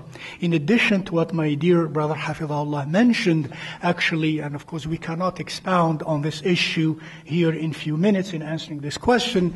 By the way, people have written theses on this question, master's theses, and even I've read doctoral theses on this issue, summarizing the historical juristic discourse amongst the scholars as far as 13 centuries back on this issue. And one of those arguments, interestingly, even as in addition to the very important point that was mentioned that in the Quran there is no punishment for the act of apostasy, except on the Day of Judgment. Number one. Number two, there is no unequivocal, and I don't want to go into the details jurisprudentially in the use of the word unequivocal, there is no unequivocal text in the Sunnah that obligates that. When we understand the texts together, by the way, it is very dangerous. And some of our non-Muslim friends do that, because some Muslims do that. They say, you see, look what the Quran says. Look what the Sunnah says. And they go read one text. Sometimes, perhaps one could say to those fellow non-Muslims who say, see, this is what it says. They say, well, if you were a Muslim and you had that attitude of understanding the Quran and the Sunnah, I'm afraid you would be perhaps a violent terrorist person. Because in Islam, you're not allowed to read the texts disconnected from the bulk of all the texts in the Quran and in the Sunnah pertaining to that issue, and apply a process of logical, jurisprudential, linguistic, systematic approach to come to a conclusion. Now, in addition to these texts that are not unequivocal, there is a text which is very authentic, related by Imam Muslim and others, that in the time of Rasulullah, and it is the first case, some scholars mention, the first case of apostasy, in which a Bedouin who declared his Islam, and later on came to the Messenger Muhammad sallallahu alayhi wasallam and asked him that he would leave Islam. Aqilni bay'ati. The text goes, I don't want to have to go through the linguistic analyses here. In other words, I want to go back to where I was before, to what I was before and where I was before. The Messenger sallallahu alayhi wasallam said, no, I can't do that. In other words, because he's a messenger of God, somebody who wants to say, well, I refuse to believe in God now, and in the moral values of the divine. Can you imagine a prophet of God saying, yes, go ahead and do that? He says, no, I can't do that to you. He says, no, give me back my pledge. I want to get back my pledge. He said, no, I can't. He said, give me back my pledge. I gave you a pledge of allegiance for La ilaha illallah, Muhammadur Rasulullah. I want it back. He says, no. He says, then I'm leaving. He says, you may leave. المدينة تنفي خبثها كما ينفي الكير خبث النار. And then he said, Medina expels its stain like the wind blower expels the stain from the fire. In other words, he permitted him to go without the punishment. And that's a case, that's a strong case, in addition to later on, even companions of the Prophet ﷺ, in some instances, some of them chose and argued not to apply that ruling, that verdict of executing the apostate. Therefore is the opinion of great early tabi'i scholars also. Like it seems Ibrahim al-Nakha'i and al-Hasan al-Basri and others, etc., of them, that the person should not be executed. But that choice could be a choice that the state may choose in the cases in which perhaps the state and the courts in the state would see that this is a case of treason. The case of a person who is on intent to do war and to kill and to be combated against Muslims, that they might go to that extent. And the discourse is still taking place nowadays as well about that in the context of modern life in which we are, in the context of the spread of pluralistic democracy, when now in the Western world Muslims have the right, at least the basic rights, to practice their faith, to build masajid, to have that freedom of expression. That's a change, very drastic, in the history of the Western world. And up to recently, that didn't exist. This change of behavior towards Islam and Muslims and the Islamic faith ought to, in the proper understanding of the objectives of the law and the text of the law, to call for a serious review of Muslim scholarship of the question of apostasy. Number two, it is not practiced anyways. I asked, really, tell me in which Muslim country there is that law and implemented as such. But many people give up, they have that, but many people give up their faith and it is not applied only in cases where they want to make a political issue and they want to have a political support and they want to do something in society to create some sort of turbulence or some sort of change, to produce some political changes.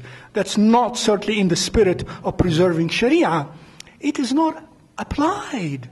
And we know people who have done that, and there was nothing that happened. Number four, the law of apostasy is a biblical law. It's a biblical law. Read the book of Deuteronomy. What happens if a person at the time of Moses, peace be upon him, chooses to worship other than the God of Israel, and to go worship in accordance to the religion of those who don't worship the God of Israel, the one God? The rule is to kill him. So that's not created or invented, if you want to be practical, by the advent of Muhammad sallallahu alayhi wa sallam. That existed in the Old, it exists still in the Old Testament. And it is not something that is new and that Islam in the latest, if you will, manifestation of the divine will as Islam. It's not Islam that brought it into existence into the world. That existed before. And read the Old Testament, and there are many, many texts in the Old Testament in which not only it is taught, but it has been practiced when people have committed apostasy. Wallahu ta'ala alam.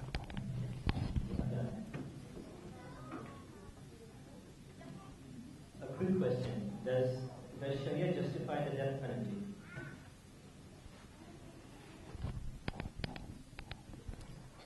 SubhanAllah, that question, and then what we were watching of the testimony, and I didn't know that case, SubhanAllah, of that Muslim man who was shot, and then he survived, and then the perpetrator was finally executed, is that correct? In the state of Texas, and he was working on saving his life. Why is that? I don't know whether he said it or not. I could not hear well whether that's part of Sharia. Listen to me, I'm going to take perhaps 5, 7, 10 minutes hopefully to explain this, though it takes a lot longer to elaborate upon from the jurisprudential point of view. My answer to that question in a technical legal jargon, the answer is no. Muslims are not for death penalty. Muslims are in Sharia for qisas. And qisas is not equal to death penalty. Why is that? Number one, in the case of death penalty where it applies, when a person commits the crime of murder, and the issue and the case goes to court, first in procedure we have what? We have the accused versus? Not the defendant, no. The state. The accused versus the state is the right of the state in this case. In Islamic Sharia, when the issue goes to court, the process is this. Is the accused versus the legal guardians of the victim. Not the state. It's a very important distinction. Why? Because if and when the accused is found guilty beyond reasonable doubt, not with the preponderance of the evidence, beyond reasonable doubt, bila shubha, and that's a Shari'i requirement, beyond doubt or reasonable doubt, then the state does not have the right to execute the culprit if the legal guardians forgive. And that's what you were hearing there. This case, the person himself, of course he must have killed somebody else. But if the legal guardians say, no, we do not want this person to be killed, we forgive, the state does not have the right to execute the culprit. We are highly recommending in Sharia to forgive. Case. Beautiful case. It happened at the time of the Messenger himself. A man killed another young man, the son of another person. And the father and his people caught the criminal, and he confessed to the crime, and he was tied by his hand and brought to the Messenger Muhammad, peace be upon him, and they explained the case, and the person had indeed committed the crime and has confessed. Then the Messenger said to the father of the young man, through divine wisdom in this case, he said to him, please forgive him. And you may choose the other alternative of some sort of a financial compensation to help, relieve, the anger and the vindictiveness. The man said, no. Muhammad sallallahu alayhi wasallam, the Messenger said again, please forgive him. He said, no. And then he dragged the culprit with the rope to take him to execution. The Messenger said, as the person was leaving, he said to him, إِذَنْ إِنَّكَ مِثْلُهُ. This is an authentic hadith. إِذَنْ إِنَّكَ مِثْلُهُ. You are then like him. And he didn't hear that. And he kept going. And the companions, radiallahu ta'ala anhum, the companions of the Prophet who heard that, ran to the man and said, "Did you hear what the Prophet said?" He said, "No." He said, "You are then no different than him." He said, "Did he say that?" He said, "Yes." Then he came back and said, "Messenger of God, I forgive him."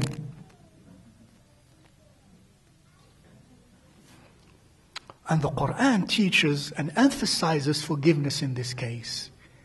Death penalty, in the way we understand it in secular law, does not allow for this part of repentance and for this part of forgiveness. Once you say, "I'm for death penalty," you are saying there is no room for repentance, there is no room for forgiveness. Once found guilty, he or she has to go. And in some cases, mistakes have been committed. And the persons who were executed, or were about to be executed, were innocent people, actually. So the concept of emphasizing repentance, emphasizing forgiveness, and that it exists, and that's called qisas, does not exist in the concept of death penalty. And therefore, I am not for death penalty. I would like the concept of death penalty, for example, to be reviewed and moralized, and give the chance of the aggrieved party, the most directly aggrieved party, to have its word. This is a case, what I mentioned earlier, the rights of God and the rights of the creatures of God, in which the right of the creature supersedes the right of God. In a case of murder, because murder affects society, and it affects obedience to God, and it affects the aggrieved party. The aggrieved party is most affected. The right of the aggrieved party supersedes the so-called the right of the society, which is described as the right of God, and thus is given precedence. At least we are highly recommended to forgive. So that's Sharia also. Sharia has room for that forgiveness. Whereas our secular laws do not have room for that type of forgiveness, for that type of moral, virtuous behavior, and to help create in society hearts also, beautiful hearts, rather than only big egos and demand rights and rights and rights.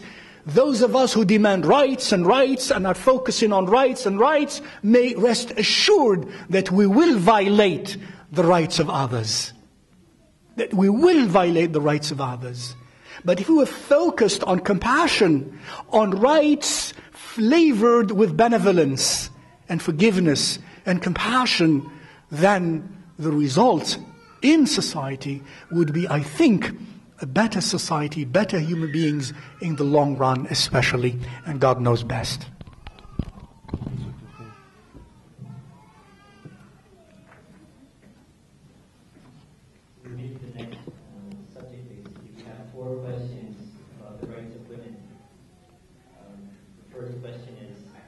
Today I see women praying in separate halls, setting food in a separate stand. Is it a part of Sharia to keep women separate?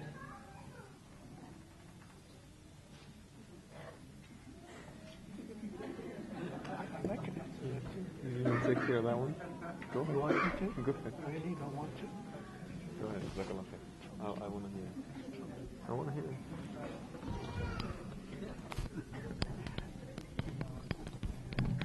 Alhamdulillah, that's an easy question actually. Yes, alhamdulillah, there is the concept of hearts, the concept of souls, the concept of spirit, the concept of privacy in spirituality.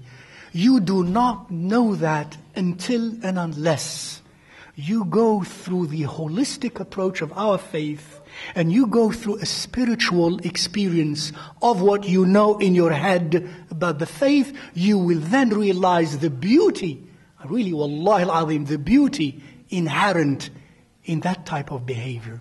First, when women perform salah not next to man, you are coming from a perspective that is, for example, Christian. And prayer in Christian is not salah. Muslims commit the mistake of translating salah as prayer. So, do Muslims pray with man? The answer to me, if you ask me in English that way, from a Christian perspective, the answer is yes. Prayer in Arabic is dua. And the prayer of the Christian friends is actually mostly dua. And dua, a prayer, is done. You can be anywhere together and do dua. That's prayer. Salah is different. Salah has prayer in it and more, in which you see us bowing, kneeling, prostrating, drawing nearer to each other, shoulder to shoulder, ankle to ankle, especially in accordance to some of the opinions, and thigh to thigh. And then when we go down, we bow, the head is behind, the posterior of someone else, with a spiritual focus. To do that while women are also next to you, shoulder to shoulder, thigh to thigh, ankle to ankle. Can you imagine? If you want spiritual privacy, if you want to experience the divine at your personal level, it is different. It's just, that's the reason. It is not because she is a woman, it's like that. As a matter of fact, in leading even salah, because the imam is in front and does certain moves, etc., it's different. But women, in accordance to a very strong opinion of the scholars, that of many scholars, that's of a great scholar woman, the wife of Rasulullah sallallahu alaihi wasallam, Sayyidah Aisha, women may lead other women in salah. Prayer is not salah. Women may lead other women in salah. Because the question now of coming together, of spiritual privacy, is resolved. It is not because she is less or more. That's the idea about it. Similarly, when we sit together, we sit usually, preferably, especially when we're not of the same family members, and people can be sitting with people who could be potential husbands or potential wives. It is indeed proper and required and beautiful to keep that spiritual privacy as well. Not because of a lesser status. Because to understand the status of women in Sharia, you have to look at the bulk of the questions pertaining to women and pertaining to man, and see whether the case of treating women as less than man is true or false. When we do that, we find that it is not true. I'll give you a simple example that many, even some Muslims, nowadays maybe even many Muslims, would be surprised with. Well, part of the rights of women in Sharia is that women inherit half of what men inherit. Correct or false? It's true or false? I can't hear you. True, right? False. False. Muslims don't know that. Teachers don't know that. But if you remind them and you go with the details, oh my God. I'll give you an example. A woman dies. She leaves a husband, a daughter, a father, and a mother. No other heirs. How does the distribution of the wealth of that deceased woman go? By the text of the Quran, this is how it goes. Her husband gets 1/4 of the estate. Her father gets 1/6 of the estate. Her mother gets 1/6 of the estate. And her daughter gets 1/2 of the estate. Did you hear me? How many women are there in this case? How many? 2 women and how many men? 2 men.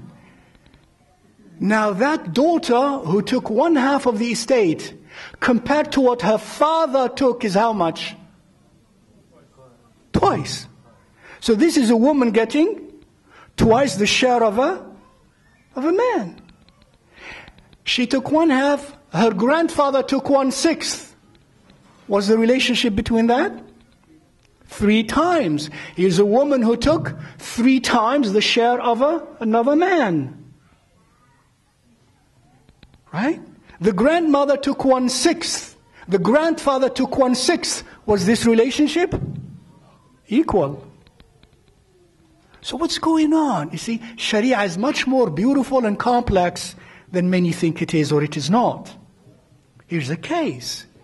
And when the case of one taking double the share of the other, it's only in the case of siblings, brothers and sisters of the same father and of the same mother, or of the same father, inheriting simultaneously.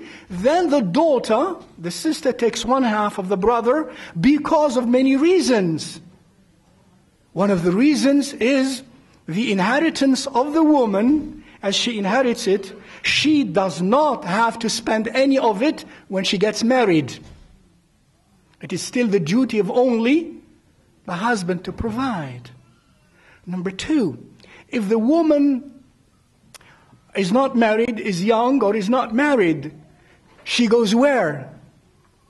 The household of her brothers to take care of her. And so on. It's their duties to do that for her. That's why their share is assigned by the law to be double the share of the daughter. In some case, siblings, daughters, sisters and brothers who are half sisters and brothers, same mother for example, they get the same thing, the same ratio. You know, brothers and sisters of the same mother, not the same father, they get the same share in inheritance, not 1-2 or 2-1, and so on. So it is not the share of a woman is half the share of a man. It is not true. Only in the cases of siblings for those reasons that we mentioned and more. And in some cases it could be the same. It could be the woman having double, triple, 4 times, etc. So that's something also we need to learn more about it, to educate ourselves more about as to the concept of the status of women in Islam. About hijab and wearing hijab. Hijab is beautiful. Hijab is a choice a woman has made as a Muslimah. Hijab is for beautiful privacy. It is not because she is less.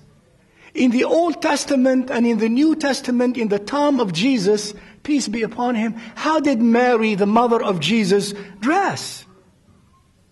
Like you see our sisters dress. That's why nuns used to dress that way. Because that's the way it was. By the teaching of Christ and the practice of Mary, the mother of Jesus, and the rest. And in the Old Testament, by the way, in the New Testament, in the book of in the epistles of Paul to the Corinthians, depending on which translation you're reading, some translations are stronger than others. Is it French, English, Spanish? I read all of those. In one of the translations, especially the French one, is very clear about that. If a woman preaches in front of man without head cover, then she should be punished by shaving off her head. Go read the epistle of Paul to the Corinthians. So again, we have to be open. We have to be students of knowledge, students of the world. We have to know that, especially when it comes to what we claim as divine law, it has very strong, powerful reasons that have to do with our own well-being in this world and in the hereafter. Time does not permit to talk about some other meaning of beauty in the concept of hijab as well. And it's a choice that the woman makes. The most important thing is that a woman is not special because of the way she looks physically only. That's not what makes a woman a woman. But some, that's what they wanted. And by the way, there is a concept of hijab also for man, which most men don't practice. In the way we should dress, the way our pants should be like, and etc., etc. Some of it some of it obligatory, some of it recommended, but many of us don't practice that. But we demand that she does and she does. Well, if she does that, it's because of her own conviction. Because she knows and she realizes and she sees beauty inherent in that. And the more, wallahi al-azim, the more we practice that type or this type of Sharia injunctions, when we know for sure are Sharia injunctions, and we practice them in letter and in spirit, not only in letter, then we could see the effect of that in our lives, spiritually and socially, and in our relationship with our parents, with our spouses, and with the world. The relationships become more beautiful than in the absence of that, and God knows best.